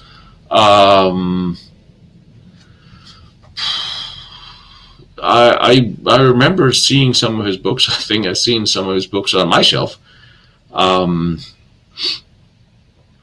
think all stories on Nazi UFOs are somewhat incredible or uncredible because I don't see any technological provenance for it. However, they may have made the plans and the design features may have existed, but not actually the physical build. And I think there's a way to... I would like to believe that they were closer to something. And I think what we're missing is the research done by the collaboration between SS and large industries such as the AAG and the Siemens. And I really want to know what AAG was doing because we know they were working on something specific, but we don't know what it is, and we still haven't been told. And I think there may be some of those drawings that he could have used, some of those designs, but things that weren't built. And I think later war, as Joseph have always said, it has become a post-war neo-Nazi story about the UFOs. I can't say how right Stevens is or not. I know he wrote a lot of books and some of them seem good, but I don't remember. I don't have any particular feelings if you're right or wrong. I think all the stories on there's so many obfuscated stories and so much glorified gossip that unless it came out of the National Archives as some sort of official document I will view it with extreme caution. Also, if the technology tree is not present, if we can't follow it before or after, it seems more unlikely that it existed. Recently watched a movie where a female sniper ever went to the USA and was celebrated. Yes, Lisa, there was a movie. There was this, and I can't remember her name, but yes, there was a very famous female Russian sniper that went to the White House and not as pretty as a current female Russian, I believe, but she was a rather large one. And but yes, that happened. There was a contingent of Russians that went to America on I don't know, they were selling war bonds or racing, whatever they were doing. But they were there. I've seen that picture, see those photos of her and the president as well. Russian women when angry. Visit Fort Drum. I am going to visit Fort Drum. Somebody asked me about that in the chat yesterday. Since I'm going to Philippines anyway, and I'm absolutely going to. And like my buddy out there, Conan, has a friend who's a diving instructor, or have run diving tours, so we can go see what's underneath things as well. Filipino Scout, you need an 1898 or 1903 bolo bayonet. I do. Did they carry them in 42 as well? They were upgraded a bit, weren't they? But sure. I mean, remember the Philippines were Scouts were an American military unit, but stationed in the Philippines. Colin Richardson, say hi from Dubai. Hey, Dubai, how are things going out there? Say hi to Charlie if you see him at the Ministry of the Interior. He's Irish and short, you'll know. Bullshit, he's Scottish. I'm so sorry you called him Irish. He's going to be mad at me. Poland lost about 30% of the population, but the Soviet losses were horrendous, and the Soviet way of war was horrendous. They let people to literally charge until the Germans ran out of ammunition. Absolutely. The same goes, Stalin took Russia from the plow to the nuclear bomb. Well, the Germans took Stalin from the plow to the nuclear bomb. See, it was Ardennes worked for the Russians had good nuclear scientists, don't get me wrong, and they certainly used the German know-how, and they certainly used all the materials for the first Russian reactor they took from Germany. So they did have a little bit of help. Commies over towards all man commies. Yep. Nice donation. Yeah, I really am. I really do appreciate it. It was a pricey trip. And no, we're not done fighting with the old rental car company because some knob in some department decided, oh, you still owe us. Like, no, you refunded me all my money. 6, seriously. Just no. Okay, go for it. Do you know why the British bombed Helgoland and Yavanna after the war? They dropped more explosives on the island's U-boat bunkers than they dropped the whole. Well, yeah, it was bomb testing. From what I have understood, they tested munitions on the reinforced bunkers there on Helgoland Island. Actually, that'll be an interesting one to go have a little look at. Helgoland. From everything I've been told, they were doing testing of against the reinforced bunkers. But you know what? I should go because that means they might still be there with holes in it, and maybe there was something else. It was an island, and Lord knows. Good night, David. I thought you said night. Sorry, never mind. I'm out of coffee. What am I going to do? I'll pop by Helgoland and I'll get out there. It's interesting. Oh. I'm sorry. All right. She's not alive. We talked about. Never mind. Internally. Moving on. Thank you. No, Stalin didn't give a damn about the deaths of his people. Not at all. He was more worried about his ass. Do I have access to World War II documents in Russia, Germany, Vatican? I don't. Anybody have access to the Vatican documents? The Russian archives I'm going to visit as soon as I can actually get in. Cost of traveling notwithstanding. Oh, thank you, Robert. I did not know we had cool smiley faces. I'm watching two screens, but the YouTube is current and the other one is not. Never mind. Not any more than anybody else would have to. If you know anybody in any of these archives that you actually know, I'm all in favor of donations to their favorite charity to let me have some of the stuff that I want. Do I have studied nuclear test in Port Chicago and San Francisco? No, I have not. I did not know there was a nuclear test at Port Chicago, San Francisco in 1944. The book has chapters of download free. Bomb has been smuggled from Germany. From Germany in 44? Okay. Port Chicago explosion. I will look into that one. Sounds interesting. Since talking about Siemens, yes. Siemens is a good bean coffee machine. All right, well, I'm glad that, Siemens came back, and I do need a better coffee machine because, Keurig is good, but it's still not real coffee, is it? Pershing missile Field Artillery Brigade was the 53rd Maintenance Battalion, worked on the GNC. Oh, Pershing. I was talking about the Pershing heavy tank back then. Ooh, so we have a slightly different spelling. Crystal, you did. That's outstanding. Field Artillery Brigade. So, what weaponry were you hauling around? Anyway, when did the Sputnik program start? Oh, you're just gonna ask me a question about dates and the space program out of the blue, are you? Huh. All right, I see what this is. I don't remember what year that was. Was that late 50s, early 60s? The first man-made object to circle the world and have a little radio beacon pinging away to freak out the American listening stations. But you can say that the Sputnik program started roughly at the same time as the first V2 rocket went into cross the border of space, because the Russian rocket program was inspired by the Germans, just like the American one was. So I guess it all started during the war, as usual.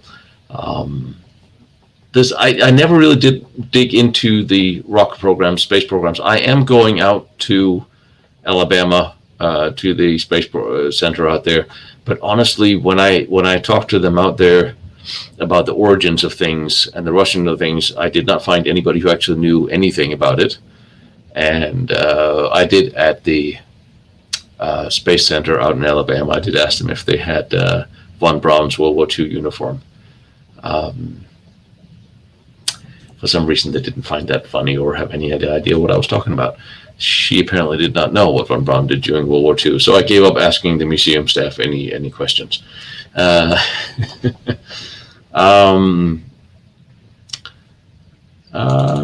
I sure I can walk? God, yeah, you gotta love that. You gotta love Dr. Strangelove. Statement over there. Austria Nazis locked. Austria, no. No, but I figured I had to go to Europe, and have I heard of the lockdowns now? No, but I did figure I didn't see any problems while I was out there. Everything was fine when I was in Austria. But I did figure I had to go to Europe and film now, because they were going to do something stupid for the winter, and they did. Probably doing.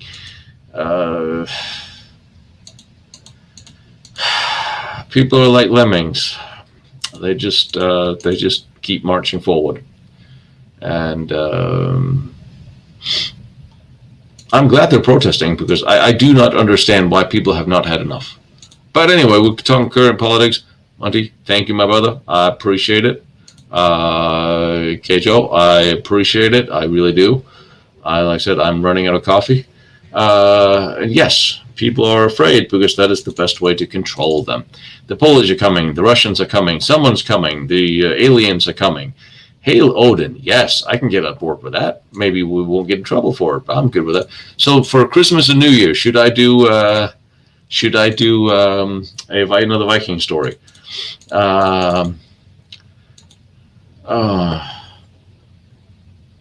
Really? The morons in Germany are going to shut down the nuclear power stations. The one thing that doesn't really pollute.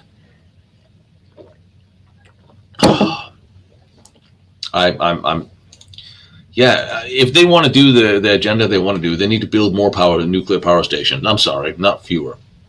But yeah, no, let's keep destroying the Western civilized world that we worked so hard to build. Who needs it? We can go back to farming as long as it's not cows. Did I say that? Really? No, you can pry a cheeseburger from my cold dead hands. Damn vegans. And I am saying, secret drones in shapes of mosquitoes followed Tino for years now. They probably did. All right, now we're getting to what's the fact? IBM working sleeping close with the Nazis. FGL was all the fact. Yes, absolutely. But okay, a lot of technologies, a lot of companies had affiliates in all countries, and they kept working throughout the beginning of the war. So business starts most wars because they make money, and it certainly didn't seem like this was any difference. World War One, World War Two. Why are we spending all this money in Afghanistan? This is money that is spent on building infrastructure in other countries while our own is crumbling. But I guess there's more money in that. Or it was because you can actually get the military to build something quicker than you can fix the pothole in the freeway here in the 405. Oh, did I sound bitter? Sorry, bad, very bad. I'm sorry, you're at work. That's what I should be doing soon.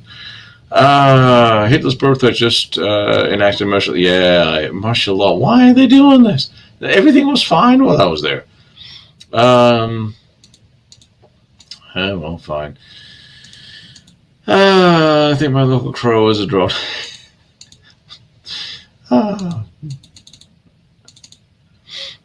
Question. An actual question. Yay. Let's see. If Germans use different weapons in the East small time gone, so those was Joseph Oak surely would have heard about it before you can keep. Well, but you can. But you can keep them misguided, misinformed. Most of them probably didn't survive the war anyway. And you can tell your soldiers that something else happened other than what they thought. You can, very new experimental weapon, they used gas, they used whatever. You can lie to soldiers, and if there's 1,000 soldiers in 44 that saw something on the Russian front, probably less than half of them were alive at the end of the war. Then they were scattered. Then they were in Russia, where communication and press and media freedom was at a zero. Plus, it would not be out of the realm that somebody like Stalin would disappear. What 500 more soldiers? Not a problem. 1,000 more soldiers of his own to keep something shut? Yes, I actually think it could be done, because there's a lot of secrets papers that's assigned just in the West today where people barely want to keep secrets that they actually manage to. You can keep more secret than you think. You really can. I hate to say it, but it is possible. It is possible. Let's go with that. Gerstein worked for the SS. Tried reporting on the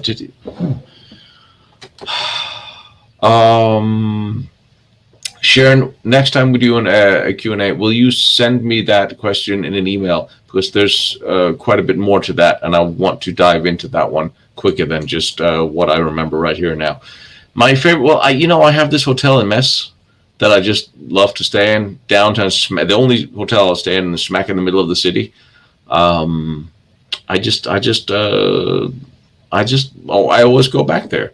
Also like the city of Metz, and now that I found out that Festa de Plappeville is for sale, did I mention we have to raise a couple of million for that, then the historical hotel. There was not any really comfortable hotels anywhere this time. Nothing really particularly nice. That's why I actually stopped in Metz and filmed for a couple of days, because I just had something a little bit familiar. Your bunker was too busy for me to see now, wasn't it? They did write me back. I'll see if I can find that again. There was a nice little hotel in Germany with a very nice restaurant, small little town, middle of nowhere, not far from Trier, in the middle of a forest. Nice little restaurant, but the bed was uncomfortable. So I still have a stiff neck. I need to go see my chiropractor, but my neck's been killing me. Goebbels' mistress. Hitler did sort of like her. He also did like Magda Goebbels very much. I would not say. I could see Magda Goebbels and Hitler having had an affair. But that's I'm going to cover that in my Goebbels special, because it's a really interesting story and a bit of speculation. I see you. If YouTube disappears a message, it might, if there's a link or anything in it, it might go into the spam, and I just don't go there. That I don't know what you wrote, so because they disappeared it. Napoleon III died of cancer. He had some colon issue. And the prince died as well. His son in 1879. The young prince, whose name I right now cannot remember. Oh, I did not know he. But I could see somebody having offed the last Napoleon because we tried that twice. Let's not do that again. Although Napoleon III was actually doing great with infrastructure building of railway stations in Paris and social. He was just, he was not a bad guy. He just should not have declared war on Germany, Prussia, especially not at that time. Jordan Peterson, anything in do what they did. No one's immune to anything, but yep.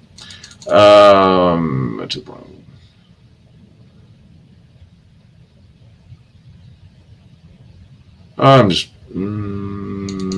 going for the next question. We are going to call it in within the next 20 minutes, half an hour. So I think hold questions for the next one, please. Self-endurance on the Victor-powered... Oh, looking for a question.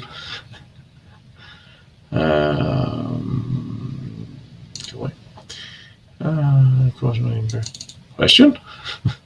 I always thought they would have 2 nuclear bomb designs. Didn't make sense. Yeah, I just thought it was strange. I mean, if you're going to focus all those reasons... I know the Manhattan Project claimed that they were doing everything in every direction to make sure something worked. But still, at some point in time, you set on a design and you make that design, perfect that design, make sure that works, instead of continuously going on to 2 separate designs. It just seems strange. Banks always win. Yep. Meta will be your banks. Oh, God. I'm still going to call them Facebook or Smacebook. The only reason why I have Facebook is just to keep in touch with a few friends. I'm really not there very often. There is. Oh, she made it. Danny says, we've been talking about Goebbels' mistress. Becca filmed it. Of course they did. I gotta go talk to those guys. Lita Barova. Oh well, I'm glad she lived. I hope she got to make a lot of movies after the war. I sort of did. I did feel sorry for her. I did, because what are you gonna do? What are you gonna do when the casting couch is run by one of Hitler's friends and you want to be an actress? Life just doesn't get crappier than that. There's a whole lot of Hollywood jokes in there, but considering most of the people in charge in Hollywood right now would not know any of them, there's no point. Oh, let them hate. If you're going to lose... I can't stand this. Yeah, no. Oh, God. Yeah, no. I gave up on Facebook a long time ago. Mengele thoroughly enjoyed it. Well, the interesting thing about... Yeah. Don't get me started. Interesting thing is there's a lot of the twins that got together in an interview 30 years ago and talked about how they were still alive because he spared them from other things. Yeah. Brain metal is also Google. Yeah, I know. Good morning, Andrew. It's like 11, yeah, I guess 11:30. Could they have nuked some of the complete tunnels? American. One thing I forgot to tell you all. Remember I don't remember telling you, in the Jonas-Thal tunnel system where we went and we talked about why those walls were so sooted and they were all blackened.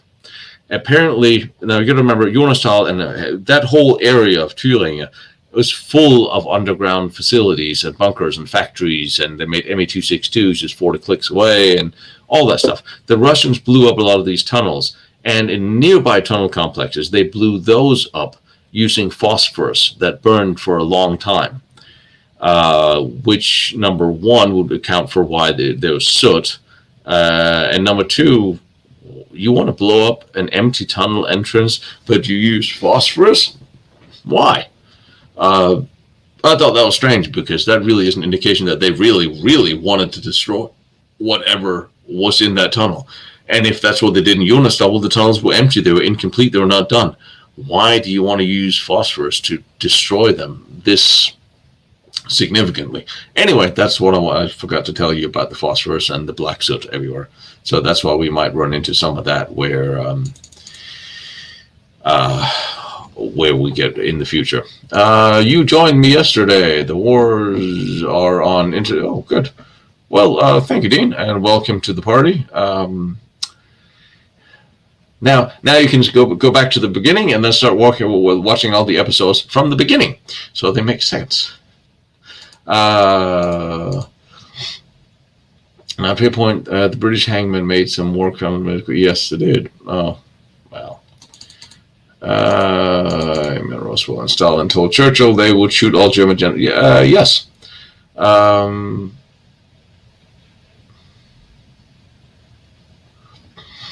No, Morton.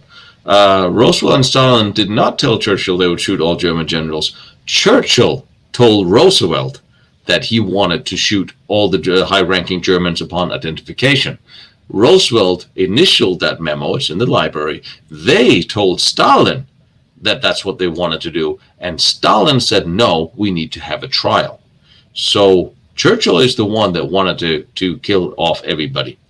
That's how that actually went down, which is why we're saying that a lot of the high-ranking SS generals, including Himmler, that was in British control, ended up suiciding themselves. Because Roosevelt and then reneged and Stalin didn't want to do it doesn't mean that the British didn't keep doing it, because they would do what Churchill said. Valhalla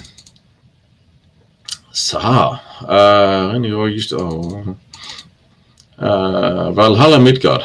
No, that's a good name. New dog food called Valhalla, isn't there? In Denmark. So there's a Viking-inspired dog food. I dig it. Just saying. Some people should be kicked off the planet. Ford Motor. Oh yes, Henry Ford was. Actually, there's a picture of Henry Ford hanging in Hitler's office. Klaus Schwab. Yes. It is common for documentaries to classify heart attacks as cardio. Ta-da.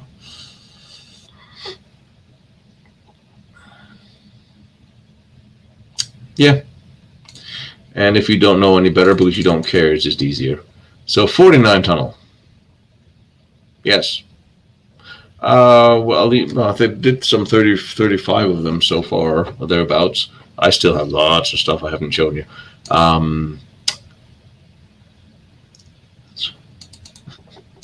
Well, if I found a cranium with a mustache on it, I'll let you all know. We actually did find some bones in up in Austria.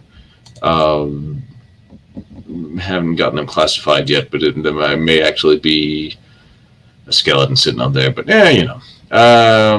Hospital.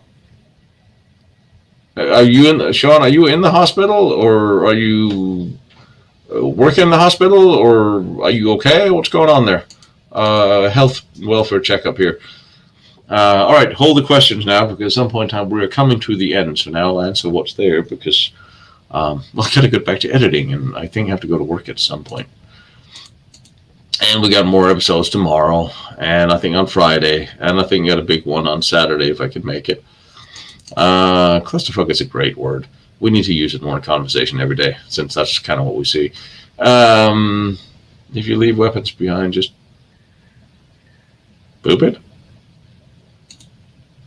Are you using words I don't know? All banks in 30s and 40s played all countries against each other. Yep. Still do. Yep. Banks and big business. Thank you. Well, anti-Semitism was not exactly a new thing, and it was not particularly just a German thing. But that, and now we get into a whole segment of that is a very long conversation, and you get in trouble either way. But maybe we'll write it. No, I won't write a book about that at all. You do not want to be around the Ranger Brigades at Benning. When it comes to Afghanistan, you don't want to be around. I've been trying to get on jump training in Benning for a long time. They're sending me to SAR training, search and rescue training. And I thought I was just going to sit out the rest of my life on a horse at parades. Look for. Are there any full speeches of Hitler's to be found, and that are properly either subtitled or translated? Honestly, Saigon repeat, yep. Stalingrad repeat, yep. Upper echelon on their mind. Yep. Well, the upper echelon still is on their mind. Weakening the West, the woke. Yep. Please research what IBM's involvement with the Nazis was. Oh, my dear, nothing actually ever horrifies me anymore. I barely raise an eyebrow. But yeah, China's saying no, so China's saying no fast. Yes, pig can fly. All right, come on. Yep. Russian tank fly with the Maple Line. He was. He did make it, but it wasn't really a comfortable experience from what I seem to remember on the Russian flying tank.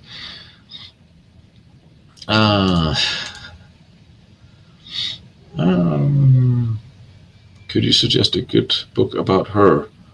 Oh, now you talk to each other. You are free to do that. Set up mining raw materials in Afghanistan. Of course they did. Straight fight pattern here. All right. Cal State Guard, not U.S. military. Well, I'm under the uniform standards. Under the Uniform Code of Justice, it's still the U.S. military.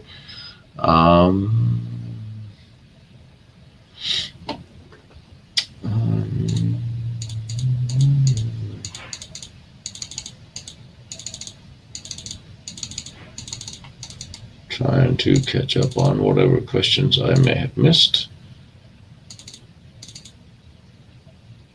How far did I get back? All right, never mind.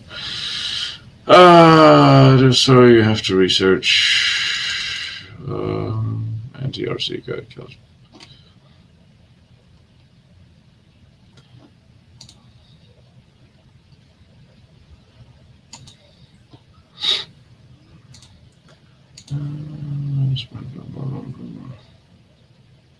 Arabic texts. All right, Dr. Richter, who was hired by Argentina.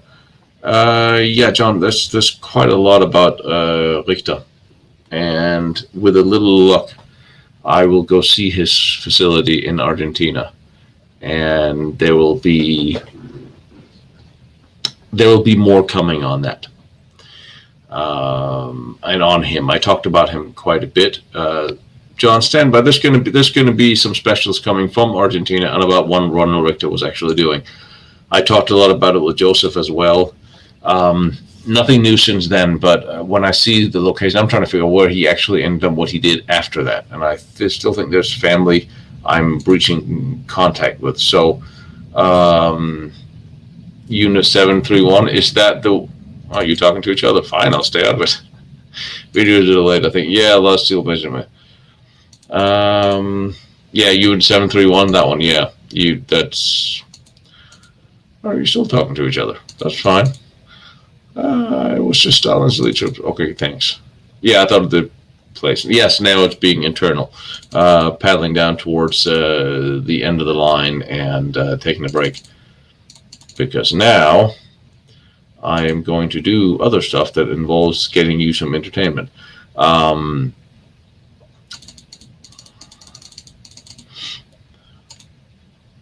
Thank you, Robert Jensen. Still have to go out and see some of those interesting things out in the Swedish tunnels you have out there. But Scandinavia is big on the list next year. I sort of figured the way things are going that weather and everything else, the trip had to be done, and now I could be timed just in time for Europe to go crazy. But thank you, brother. I appreciate it. I really do. The Finnish sniper had a really good body count. What many Nazis? No, there weren't any Nazis post December or post May 1945. Not a single one. Ludmilla, yes, her. All right, you guys. My grandfather was in there. Oh, really? Tested some bomb type over it again. Really? Brazilian? Oh, you got some emails coming to me, I know. I've been quiet tonight. Why?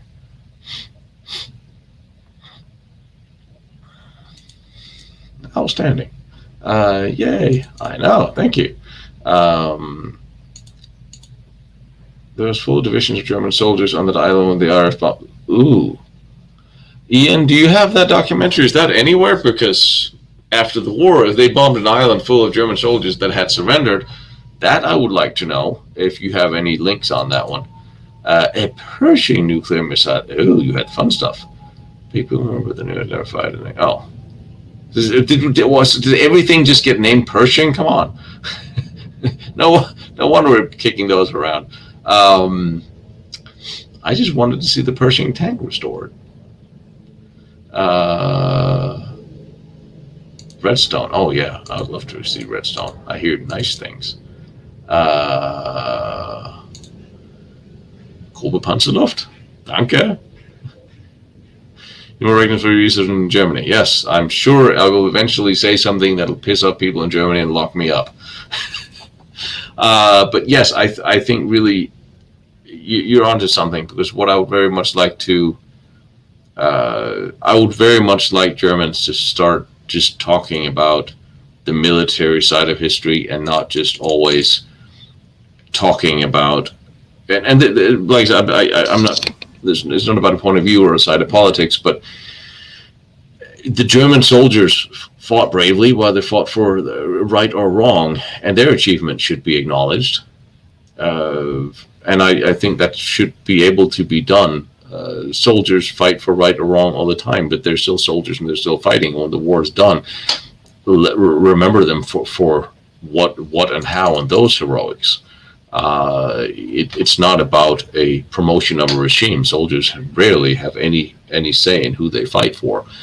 But I mean, Lord knows, even in this country, if soldiers had to resign every time they change a regime in Washington, our military would quit every 4 or 8 years and then sign back up again every 4 after. That's not how militaries work.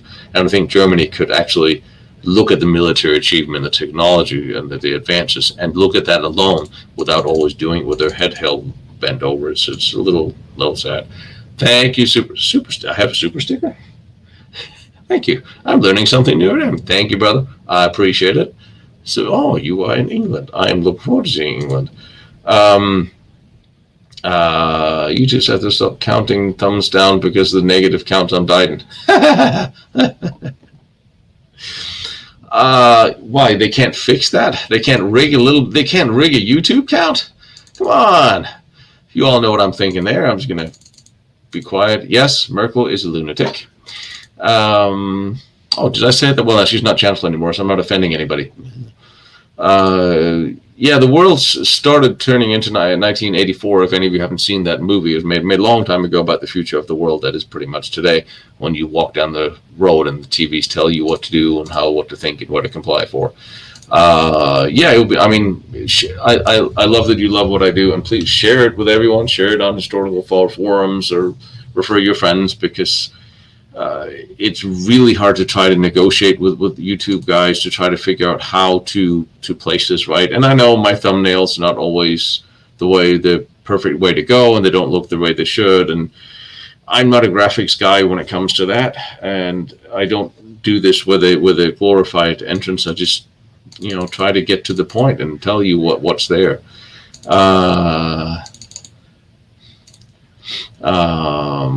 Yes, I'm a big cow fan. So we will talk about collaboration in Poland. Yes. When you start enacting laws to make it illegal for you to have conversations about anything, then we have a problem. Freedom of speech, freedom of movement, freedom. I don't care what you have, but if you don't have your personal freedom, you really don't have anything.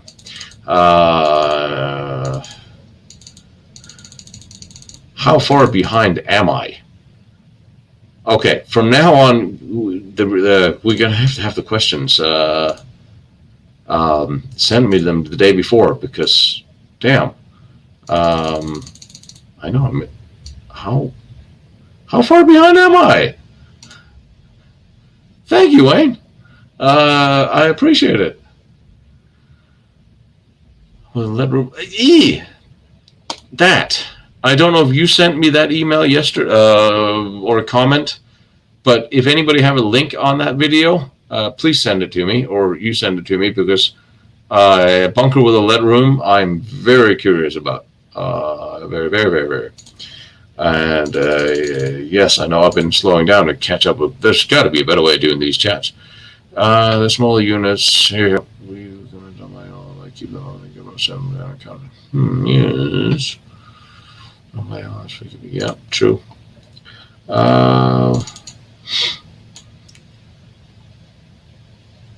I feel so bad that I can't read every single comment on YouTube or on here. It's just, I need a narrator, or we need to find a better way of having you guys ask the question so I can really go over them. But we're going to do another one, probably Monday, Tuesday. And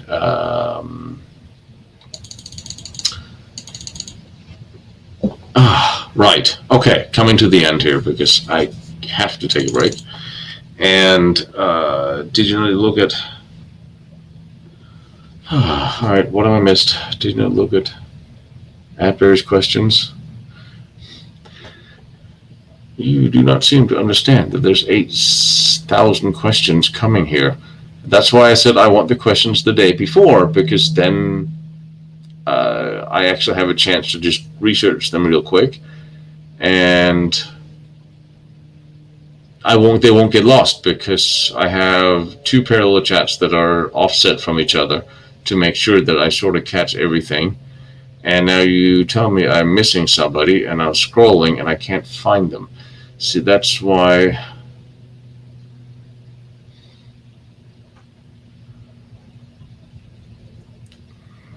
See, that's why I want to get the questions in the day before. Damn, yeah, I need a forum. Yes, I do. Need moderators too. Yes. Ladies, probably going to be you. Add previous questions. I don't see it.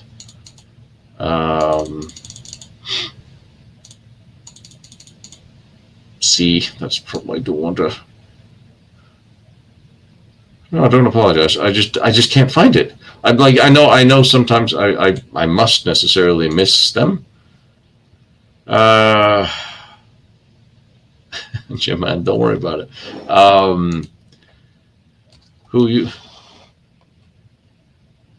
We'll see. Who will see who gets to be volunteered. Yeah, because I'm seeing.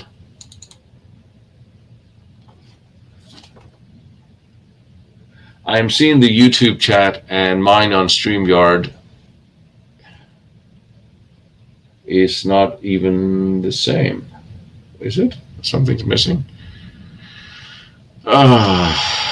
Coffee Empire Heiress. Oh, yes. How about Coffee Empire Heiress Mistress? That kind of have a good ring to it. Hell, I'll go with Coffee Mistress. All right, yes. Anyway, or a girl to love. Yes, that's not what that said. Never mind. All right, you guys. I'm going to go off and start with my day. Tomorrow, the episode's coming up tomorrow. I really, really like, because we're going through an old proving grounds, and we found something that was the test fort of one of my favorite forts, and I didn't even know. And it took me a lot of you actually just coming with me as I ponder what this thing is that we're looking at until I come to the conclusion. See if you agree. Get a secretary. Send money. These people want to get. I mean, I don't know. Secretaries you have to pay or sleep with, or sometimes both. Damn. I just don't have that kind of time.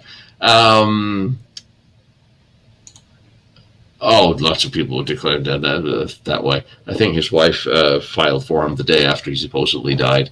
A long story. We'll get back to that one too. And then Friday, we're back again with a little more underground. But that's more just for fun.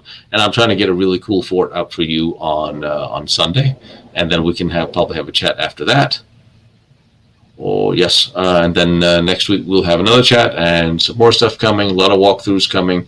And you guys have a nice day. You can stay here and chat all you want. I will not close this thing. Well, I'll close me out. But you can keep chatting, and I will go do, that whole editing thing. And, well, good luck to us all. And I'll see you guys in a couple of days. But do remember, from now we'll do the chats. We'll try to get the questions in the day before, but label chat question for that day so it doesn't get drowned out, because I still have hundreds of emails that I haven't answered, and it's just it's not one of those things I can delegate, but there's only 24 hours in a day. Okay, so be safe, don't listen to crap, take bullshit from no one, and page your own ground.